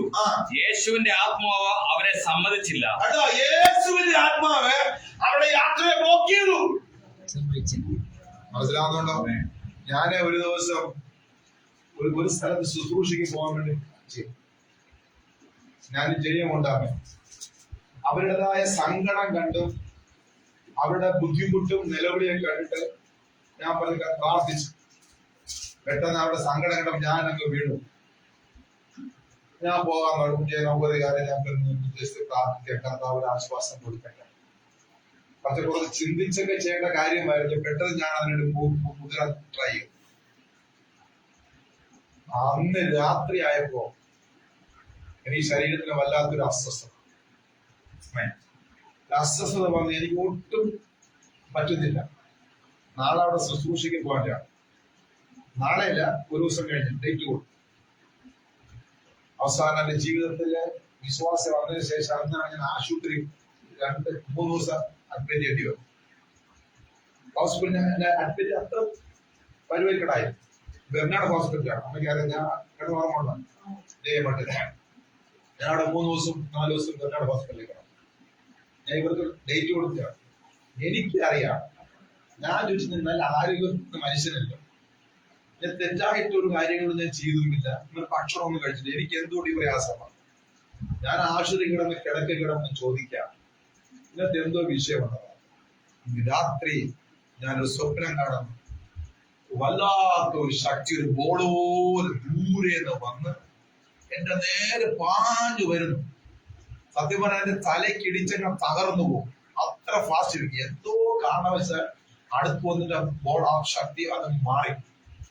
വീണ്ടും രണ്ടാമത് കുറച്ച് കഴിഞ്ഞപ്പോ വീണ്ടും ചില ഒന്നിലധികം ആണെന്ന് തോന്നുന്നു. ആ ബോൾ പോലെ സാധനം നേരെ വന്ന് എന്നെ ആക്രമിക്കാൻ വരും. അത് പിന്നെ അടുത്ത് വന്നിട്ട് എന്റെ തട്ടത മാറി. ഇതാണ് ഈ കാണിച്ചത്. അപ്പൊ ഞാൻ ചോദിച്ചു, കർത്താവേ, എന്തോ ഒരു പോരാട്ടം. ഇപ്പോൾ നീ അങ്ങോട്ട് പോകേണ്ട കാര്യം. നീ പോകാൻ ശ്രമിച്ചില്ല. പോയെങ്കിൽ നിനക്ക് വഴിയിൽ വെച്ച് ചില അപകടങ്ങൾ സംഭവിക്കാൻ ചാൻസ് ഉണ്ട്. ശത്രു ദൃഷ്ടി വെച്ച് ഇപ്പോൾ പോകണ്ടാവോ? എങ്ങനെയിരിക്കുന്നു മക്കളെ നമ്മുടെ കാര്യമൊന്നുമില്ല. അപ്പൊ ഞാൻ ആശുപത്രി കിടക്കാതിരുന്ന ഞാൻ എന്ത് ചെയ്യും? പോകും സിസ്റ്റർ. ദൈവത്തിനെ 4 ദിവസത്തേക്ക് ആശുപത്രിയുടെ കൂട്ടാണ് പറഞ്ഞു. എങ്ങനെ അവിടെ കൂട്ടിയതുകൊണ്ട് അവിടെ പോകാൻ പറ്റില്ല. ദൈവം കരുതുന്ന വിധം മകളുടെ മക്കളെ. ദൈവാത്മാവ് നടത്തുന്ന ഏവരും ദൈവത്തിന്റെ മക്കളാണ്. അവരെ കരുതുന്ന വിധങ്ങൾ എത്ര ശ്രമിച്ചാലും വരും. പിന്നെ ഞാൻ ആ വിഷയം ആലോചന ചോദിച്ചെടുത്തതിന് ശേഷമാണ് ഞാൻ അവിടെ പോയി. സമയം എടുക്കേണ്ടി വന്നു. പിന്നെ ഞാൻ അവിടെ പോയി പ്രാർത്ഥിച്ചു. കൃപേറെക്കൂടെ വളരെ സന്തോഷമായി. അപ്പോ നമ്മുടെ വിഷയം ഇതാണ്, പരിശുദ്ധാത്മാവിനാണ് നയിക്കപ്പെടുന്ന ഒരു വിശുദ്ധ ജീവിതമാണ് പെന്തിക്കോസ്ത് അനുഭവത്തിലൂടെ നമുക്ക് വേണ്ടതാണ്. ഇവിടെ 2 ആത്മാവുള്ളത്, പരിശുദ്ധാത്മാവ്, മറ്റ് സാത്താന്റെ ആത്മാവിനാണ്. അത് നമ്മൾ തിരിച്ചറിയണം. ആമേൻ. ഇനി വേഗത്തിൽ നമുക്ക് വായിച്ചാട്ടെ. ഗലാത്യർ 5:17-18. അപ്പോസ്തലനായ പൗലോസ് ഗലാത്യ സഭയ്ക്ക് എഴുതിയ ലേഖനം 5-ാം അധ്യായം അതിന്റെ 17-18. ജഡാഭിലാഷം ആത്മാവിലും ആത്മാഭിലാഷം ജഡത്തിനും വിരോധമായിരിക്കുന്നു. എന്റെ മനുമക്കളെ, ദൈവാത്മാവിനാണ് നയിക്കപ്പെടുന്ന വ്യക്തിയെങ്കിൽ ഒരു കാര്യം കൂടെ പരിശുദ്ധാത്മാവ് ഇടപെടുന്നു. ജഡത്തിന്റെ അഭിലാഷം ഒരിക്കലും ആത്മാവിനോട് ചേർന്ന് പോകത്തില്ല. അത് വിരോധമാണെന്ന കാര്യം മനസ്സിലാക്കണം. രണ്ടും കൂടെ ചുമന്നുകൊണ്ട് പോകുവാനും പറ്റത്തില്ല. രണ്ടും കൊണ്ട് അരപരിമത്തിൽ പോകുന്നവരുണ്ട്. ഞാൻ ആ ഭാഗം ഞാൻ വിട്ടുകളയാം. അപ്പൊ ജഡത്തിന്റെ അഭിലാഷം, ജഡത്തിന്റെ ചിന്ത, ജഡത്തിന്റെ മോഹം, ജഡത്തിന്റെ ആഗ്രഹം ഒരിക്കലും ദൈവാത്മാവിനെ കൂട്ടുനിൽക്കത്തില്ല. ദൈവാത്മാവോട് യോജിച്ചു പോകാൻ കഴിയത്തില്ല. ദൈവാത്മാവിന് അത് എഗെയിൻസ്റ്റ് ആണ്. അമ്മേ, 2 ചിന്ത. ഒന്ന് ദൈവാത്മാവിനുള്ള ചിന്ത, മറ്റൊന്ന് പരിശുദ്ധാത്മാവിന്റെ ചിന്ത. തീർന്നില്ലല്ലോ. നിങ്ങൾ ഇച്ഛിക്കുന്നത് ചെയ്യാതെ വണ്ണം അവ തമ്മിൽ പ്രതികൂലമല്ലോ. നിങ്ങൾ ആഗ്രഹിക്കുന്നത് ചെയ്യാതെ വണ്ണം. ദൈവത്തിന്റെ ആത്മാവും ആ വിശ്വാസിന്റെ ആത്മാവും രണ്ടും എഗെയിൻസ്റ്റ് ആണ്. അത് പ്രതികൂലമല്ലോ. ഒരിക്കലും രണ്ടിനെ കോപ്പറേറ്റ് ചെയ്ത് ഒരു വിശുദ്ധ ജീവൻ നയിക്കുവാൻ ഒരു ദൈവത്തിന് കഴിയത്തില്ല ബ്രദറെ. ഒന്നുകിൽ ജഡത്തിന്റെ പ്രവൃത്തികളെ നമ്മൾ ഊരിക്കളയണം, എന്നിട്ട് ആത്മാവിനാൽ നയിക്കപ്പെടുന്ന ദൈവദാസന്മാർ, ദൈവമക്കളെ പോലെ അങ്ങനെ ഒരു ജീവിതം നമ്മൾ നയിക്കും. ഞാൻ പറഞ്ഞല്ലോ, ആത്മാവിനാൽ നയിക്കപ്പെടുന്ന അനുഭവങ്ങൾ ഞാൻ പറഞ്ഞല്ലോ. എനിക്ക് ഒരുപാട് അനുഭവമുണ്ട്. ഇതെല്ലാം പറയാൻ കാരണം ആത്മാവ് നടത്തിക്കുന്നവരുടെ ജീവിതത്തിൽ ദൈവം ചെയ്ത കാര്യങ്ങളാണ് ദൈവത്തിന് സ്വന്തം. വാക്യം വായിച്ചിരുന്നടാ. ജഡാഭിലാഷം ആത്മാവിനും പരിശുദ്ധാത്മാവിനും ആത്മാഭിലാഷം ജഡത്തിനും ദൈവത്തിന്റെ ആത്മാവിന്റെ അഭിലാഷം ജഡത്തിനും വിരോധമായിരിക്കുന്നു. രണ്ടും വിരോധമായിരിക്കുന്നു. നിങ്ങൾ ഇച്ഛിക്കുന്നത് ചെയ്യാതെ, അതുകൊണ്ട് നിങ്ങൾ എന്തെങ്കിലും ഇച്ഛിക്കുന്നത് ചെയ്യാതെ വണ്ണം അവ തമ്മിൽ പ്രതികൂലമല്ലോ. ആത്മാവിനനുസരിച്ച് നടക്കുന്നുവെങ്കിൽ, അതുകൊണ്ട് ആത്മാവിനനുസരിച്ച് നടക്കുന്നുവെങ്കിൽ നിങ്ങൾ ന്യായപ്രമാണത്തിന് കീഴുള്ളവരല്ല. പ്രമാണത്തിന് കീഴുള്ളവരല്ല. എങ്കിൽ നിങ്ങൾ ന്യായപ്രമാണത്തിന് കീഴുള്ളവരല്ല, ജഡത്തിന്റെ പ്രവർത്തികളോ ആത്മാവിനനുസരിച്ച് നടക്കുന്നുവെങ്കിൽ നിങ്ങൾ ന്യായപ്രമാണത്തിന് കീഴുള്ളവരല്ല. ജഡത്തിന്റെ പ്രവർത്തികളോ ദുർനടപ്പ്, അശുദ്ധി, ദുഷ്കാമം, വിഗ്രഹാരാധന, ആഭിചാരം, പക, പിണക്കം, ജാരശങ്ക, ക്രോധം, ശാഠ്യം, ഒന്നുപക്ഷം, ഭിന്നത, അസൂയ, മദ്യപാനം, വെറിക്കൂത്ത് മുതലായവ എന്ന് വെളിവാകുന്നു. മുതലായവയൊക്കെ എന്ന് വെളിവാകും. ഇതെല്ലാം ഈ വക പ്രവർത്തിക്കുന്നവർ ഈ വക പ്രവർത്തിക്കുന്ന ഒരു മനുഷ്യനും ദൈവരാജ്യം അവകാശമാക്കുകയില്ല. അപ്പൊ മദ്യപിക്കുന്ന ഒരു വ്യക്തി ചത്തു കഴിഞ്ഞാൽ ദൈവരാജ്യം പ്രവേശിക്കുമോ? ഇല്ല. അപ്പൊ ഈ പറഞ്ഞ ഒരു സ്വഭാവം ഇരിക്കെ മരിച്ചാൽ ഒരു വ്യക്തിയും ദൈവരാജ്യം കരസ്ഥമാക്കത്തില്ല. അതുകൊണ്ടാ പറഞ്ഞത് ജഡത്തിന്റെ പ്രവൃത്തിക്ക് അനുസരിച്ച് നമ്മൾ ജീവിക്കരുത്. ജഡത്തിന്റെ ആ പ്രവൃത്തിയും ആത്മാവിന്റെ പ്രവൃത്തി രണ്ടാണ്, പ്രതികൂലമല്ലോ. ദൈവാത്മാവ് നടത്തിക്കുന്നവൻ ദൈവത്തിന്റെ മക്കളാണ്. അവൻ ദൈവത്തിന് ഇഷ്ടപ്രകാരം ജീവിക്കണം. അവനെ നടത്തുന്ന പരിശുദ്ധാത്മാവാണ്. അവന്റെ ജീവിതത്തില് എന്തെങ്കിലും മുന്നോട്ട് പോകണമെങ്കിൽ, എന്തെങ്കിലും കാര്യങ്ങൾ ചെയ്യണമെങ്കിൽ ആരാ ഗൈഡ് ചെയ്യേണ്ടത്? അകത്തിരിക്കുന്ന ആത്മാവാണ് ഗൈഡ് ചെയ്യേണ്ടത്. ഞാൻ നിങ്ങള് എന്റെ രക്തം കൊടുത്ത് വിലയ്ക്ക് വാങ്ങിയിരിക്കുക, നിങ്ങൾ താങ്ങൾക്കുള്ളവരല്ല എന്ന് നിങ്ങൾ ഇന്ന് അറിഞ്ഞുകൊള്ളുകയെ. നിങ്ങൾക്ക് സ്വന്തം ഇഷ്ടത്തിന് ഒന്നും ചെയ്യുവാൻ അധികാരമില്ല. പരിശുദ്ധാത്മ ഇഷ്ടത്തിന് മാത്രമേ ചെയ്യുവാൻ കഴിയത്തുള്ളൂ. അതുകൊണ്ടാണ് അപ്പോസ്തലനായ പൗലോസ് ആസ്യയിൽ പോകാൻ വേണ്ടി ഒരു തീരുമാനമെടുത്തപ്പോ ആത്മാവ് പറഞ്ഞ് വേണ്ട, അവിടെ ഇപ്പോൾ പോകരുത് എന്ന് തടുത്തത്. ഇങ്ങനെയുള്ള ഒരു വിശുദ്ധ ജീവിതം നയിക്കാനാണ് ദൈവം നമ്മെ കുറിച്ച് ആഗ്രഹിക്കുന്ന. ദൈവത്തിന്റെ സ്തോത്രം. റോമർ 8:13 വായിച്ചാട്ടെ. റോമർ 8:13.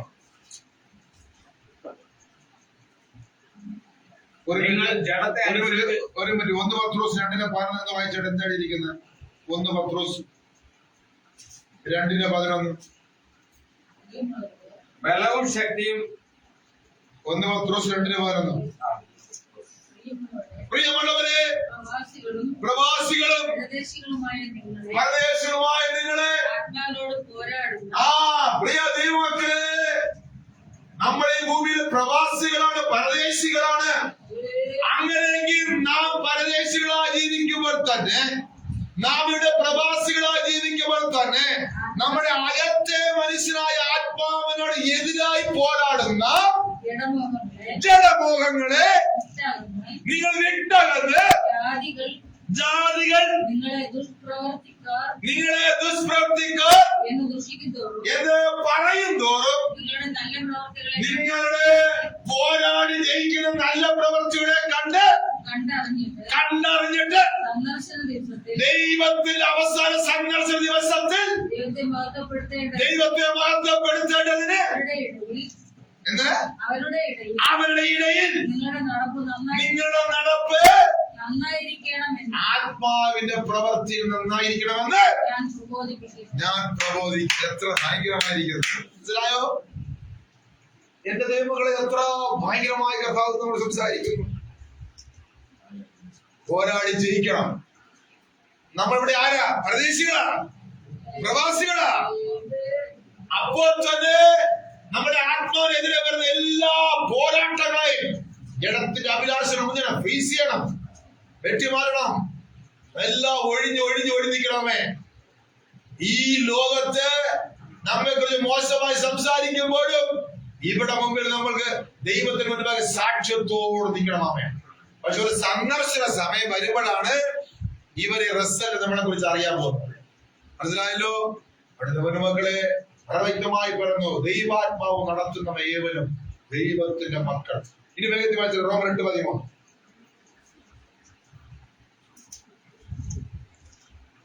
നിങ്ങൾ ജഡത്തെ അനുസരിച്ച് ജീവിക്കുന്നുവെങ്കിൽ മരിക്കും. അതുകൊണ്ട് പരിശുദ്ധാത്മ പറയുന്നു, ജഡത്തെ അനുസരിച്ച് ഒരു വിശ്വാസം ജീവിക്കുന്നെങ്കിൽ മരിക്കും. അതാണ് കേട്ടോ, കൺഫേം, നിശ്ചയമായ. രക്ഷിക്കപ്പെട്ട ഒരു വ്യക്തി ഉണ്ടെങ്കിൽ നിങ്ങളെ ജഡത്തെ അനുസരിച്ച് ജീവിക്കരുതാണ്. ജഡത്തെ അനുസരിച്ച് നിങ്ങൾ ജീവിക്കരുത്. നേരത്തെ വായിച്ച് ഈ വക പ്രവർത്തിക്കുന്ന ഒരുവനും ദൈവരാജ്യം കരസ്ഥമാക്കും. എത്ര ഭയങ്കരമായിരിക്കും. ദൈവങ്ങളെ നമ്മെ സ്നേഹിക്കുന്നുണ്ടാണ് നമ്മുടെ അരിമനാഥൻ. കൊച്ചു കുഞ്ഞുങ്ങളെ പഠിപ്പിക്കുമ്പോൾ നമ്മെ പഠിപ്പിക്കുന്നത്, മക്കളെ നിങ്ങൾ ആരും നഷ്ടപ്പെട്ടു പോകരുത്, ഞാൻ നിങ്ങളെ സ്നേഹിക്കുന്നു. അതുകൊണ്ട് ഇടയ്ക്കിടയ്ക്ക് ഞാൻ ഇത്രമായ ഉപദേശം നിങ്ങൾക്ക് തരുന്നു. നിങ്ങളെല്ലാം മനം തിരിഞ്ഞു വരണം. ഞാൻ പറഞ്ഞല്ലോ, നമ്മെ കരുതി വിധം പിശാചിന്റെ പോരാട്ടം ഉണ്ടെങ്കിൽ അതിന്റെ നമ്മുടെ ദൈവം നമ്മളെ കരുതിയില്ലേ? ഓ, എത്ര ഭയങ്കരമായിരിക്കുന്നു. അത് ഇങ്ങനെ ഉള്ള ഒരു ദൈവം നമ്മുടെ കയ്യിൽ നമ്മുടെ കൂടെ ഉള്ളപ്പോൾ എന്തേ നാം അതിനൊത്തോടെ ജീവിക്കാത്തത്? പുറകോട്ട് വലിക്കുന്ന വശീകരണത്തിന് ആത്മാവ്, അഭിലാഷങ്ങള്, ഇന്ന് അതെല്ലാം നമ്മൾ ഉപേക്ഷിക്കാൻ തയ്യാറെങ്കിൽ ആത്മാവിനാൽ, ദൈവാത്മാവിനാൽ നീ നയിക്കപ്പെടും. ഒരു കാര്യം പറഞ്ഞാട്ടെ. ഇനി എബ്രായ 3:7 എബ്രായരുടെ ലേഖനം 3-ാം അധ്യായം, എബ്രായരുടെ ലേഖനം 3-ാം അധ്യായത്തിന്റെ 7 മുതലുള്ള വാക്യം 14 വരെ. അതുകൊണ്ട് പരിശുദ്ധാത്മാവ് അരുളി ചെയ്തത് പോലെ, അതുകൊണ്ട് ഇത്രയും ആലോചന പറഞ്ഞിട്ട് പറയുന്നത് ഈ കേട്ട അറിവ് നിമിത്തം, ഈ കേട്ട ആലോചന നിമിത്തം പറയുന്ന അതുകൊണ്ട് പരിശുദ്ധാത്മാവ് അരുളി ചെയ്യുന്നത് പോലെ, ദൈവത്തിന്റെ ആത്മാവ് ഇന്ന് പറഞ്ഞതുപോലെ ഇന്ന് നിങ്ങൾ അവന്റെ ശബ്ദം കേൾക്കുന്നുവെങ്കിൽ. കേട്ടോ ആരെങ്കിലും അവന്റെ ശബ്ദം? ഹലോ, ഇന്ന് നിങ്ങൾ ദൈവശബ്ദം കേട്ടോ? ഉറപ്പാണോ? എന്താ പ്രൂഫ്? ഇപ്പൊ പറഞ്ഞ അത്ര ശബ്ദം ഇപ്പൊ പറഞ്ഞ പ്രൂഫല്ലേ? ഇപ്പൊ പറഞ്ഞതല്ല, ദൈവശബ്ദമാണ്. ഇത് ഞാൻ എന്റെ ബുദ്ധിയിൽ പറഞ്ഞല്ല, നിങ്ങളെ വായിപ്പിച്ചാണ്. ഇനി വായിച്ചോ. ഇന്ന് നിങ്ങൾ അവന്റെ ശബ്ദം കേൾക്കുന്നുവെങ്കിൽ, ഈ ദൈവത്തിന്റെ ഈ ശബ്ദം കേൾക്കുന്നുവെങ്കിൽ, മരുഭൂമിയിൽ വെച്ച് പരീക്ഷാ ദിവസത്തിൽ മത്സരത്തിൽ എന്ന പോലെ പിതാക്കന്മാർ മത്സരിച്ചു എന്നതുപോലെ നിങ്ങളുടെ ഹൃദയം കഠിനമാക്കരുത്. നിങ്ങളുടെ ഹൃദയം ഈ ശബ്ദം കേട്ട് ഇനി കഠിനമാക്കാൻ കൊടുക്കരുത്. കൈയെടുത്ത് കർത്താവ് പറയും, ഇന്ന് എന്റെ ശബ്ദം ആയിരങ്ങൾക്ക് കോടിക്കണക്കിന് ജനം ഈ ഭൂമിയിലുണ്ടാമേ, 5 വൻകരകളിൽ അവർക്കാർക്കും ഓതിക്കൊടുക്കാൻ പറ്റാത്ത വചനം ഞാൻ നിങ്ങളുടെ കൊച്ചു കൂട്ടത്തിൽ ഞാൻ ഓതിത്തന്നു. അവർക്ക് ആ ഭാഗ്യം ലഭിച്ചില്ല. ഇന്ന് നിങ്ങൾക്ക് ഞാൻ ഓതിത്തന്നു, ഇറങ്ങി സംസാരിച്ചു. ഇന്ന് എന്റെ ശബ്ദം കേൾക്കുന്നുവെങ്കിൽ ഇനി നീ കഠിനപ്പെടുത്തല്ല മകളെ കഠിനപ്പെടുത്തല്ല. കർത്താവ് കഠിനപ്പെടുത്തല്ല. അവിടെ വച്ച് പിതാക്കന്മാർ എന്നെ പരീക്ഷിച്ചു. അവർ എന്നെ പരീക്ഷിച്ചു. 40 ആണ്ട് എന്റെ പ്രവൃത്തികളെ കണ്ടു. 40 ആണ്ട് എന്റെ നല്ല പ്രവൃത്തികൾ, അത്ഭുതങ്ങളെ കണ്ടിട്ട് എന്നെ ശോധന ചെയ്തു. എന്നിട്ട് എന്നെ അവർ പരീക്ഷിച്ചു. ദൈവത്തിന് നിങ്ങൾ ആരും പരീക്ഷിക്കൽ. ആരോടൊക്കെ നിങ്ങൾ ഇടപെടുന്നു. പലപ്പോഴും ദൈവത്തെ പരീക്ഷിക്കുന്നത് കൊണ്ട് നിങ്ങൾക്ക് ചില റിലീസുകൾ ലേറ്റ് ആകുന്നു. ഇന്ന് വരെ ജീവനോടെ നടത്തിയത് എന്ത് നന്ദി പറഞ്ഞോ? എന്തോ കിട്ടാത്തതിനും സൗഖ്യം കിട്ടാത്തതിനും പുറത്തോട്ടിരിക്കുന്ന അനുഭവം പലരുടെ ജീവിതത്തിലുണ്ട്. ഇന്ന് രാവിലെ ഈ സൂര്യഗ്രഹം കാണുവാനും ഈ മഹത്വമായ വചനം കേൾക്കുവാനും എന്നെ നിങ്ങളുടെ ജീവിതത്തിൽ നിർത്തിയില്ലേ? അതിന് എത്ര സ്വപ്നം പറഞ്ഞു. ഇപ്പൊ കിട്ടാത്തതിനെയാണ് ഇപ്പൊ ഓർത്തോർത്ത് ഭാരപ്പെട്ടാണ് ഇതിനകത്ത് ബലപ്പെടുത്തിയിരിക്കുന്നത്. നിങ്ങളുടെ ചിന്ത മാറട്ടെ. നിങ്ങൾ ആരെ നശിപ്പിച്ച് കാണാൻ ദൈവം പോലെ നമ്മുടെ ദൈവം. അവൻ നമ്മെ സ്നേഹിക്കുന്നുകൊണ്ടാണ് പറയുന്നത്.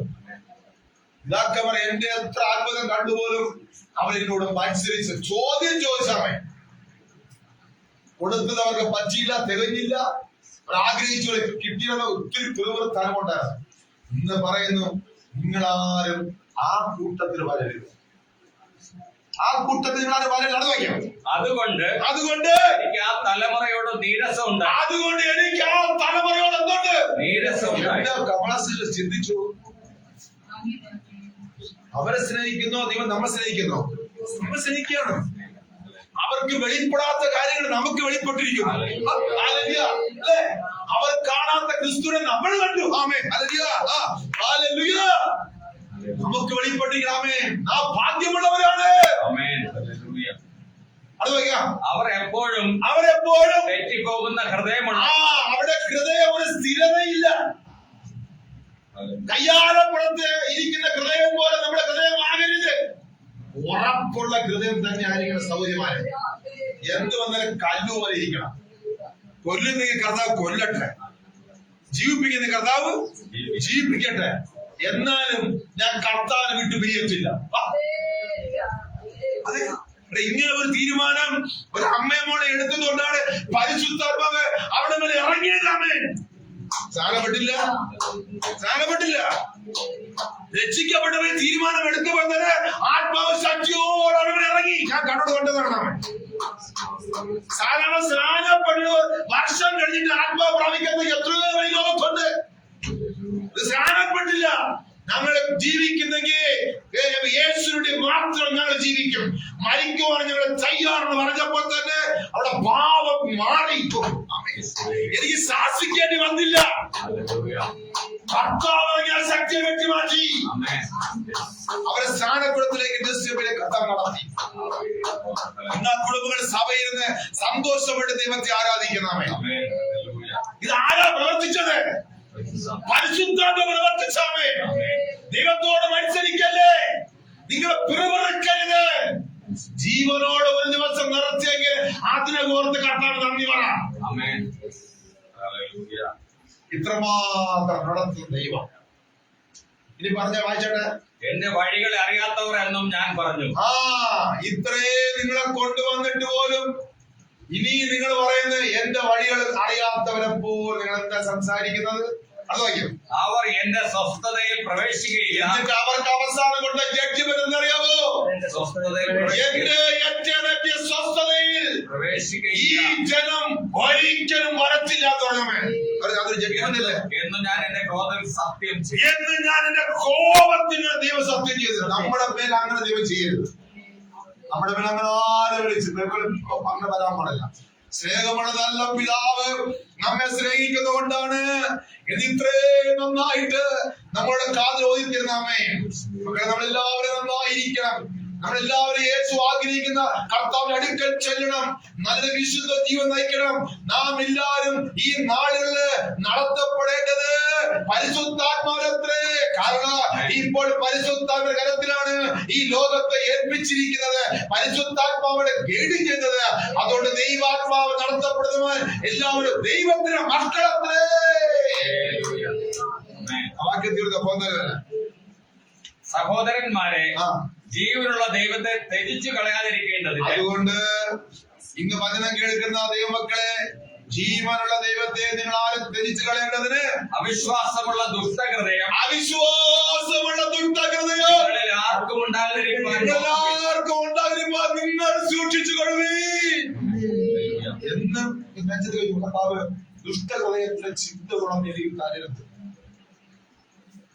ദുഷ്ടഹൃദയം വെച്ച് നമുക്ക് ദൈവത്തെ സ്നേഹിക്കാൻ കഴിയത്തില്ല. ദുഷ്ടഹൃദയമുള്ളവരായിരിക്കും. ആ വാക്യത്തിൽ വായിക്കാം.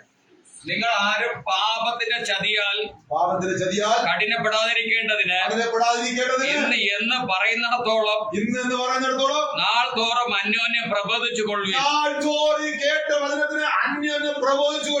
ആദ്യ വിശ്വാസം അവസാനത്തോളം മുറുകെ പിടിച്ചുകൊണ്ടാൽ ക്രിസ്തുവിൽ പങ്കാളികളായി തീർന്നിരിക്കുന്നു.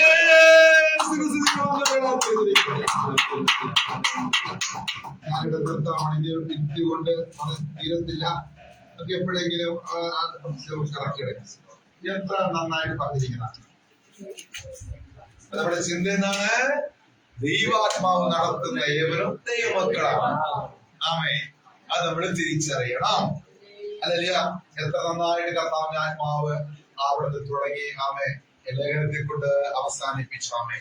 അതുകൊണ്ട് ഈ നാളുകളില് ജഡത്തിന്റെ അഭിലാഷത്തിനൊത്തവണ്ണം ജഡം ആത്മാവിനെ നിയന്ത്രിക്കാൻ നിങ്ങൾ ആരും നടക്കത്തുമില്ല. നടക്കുമോ?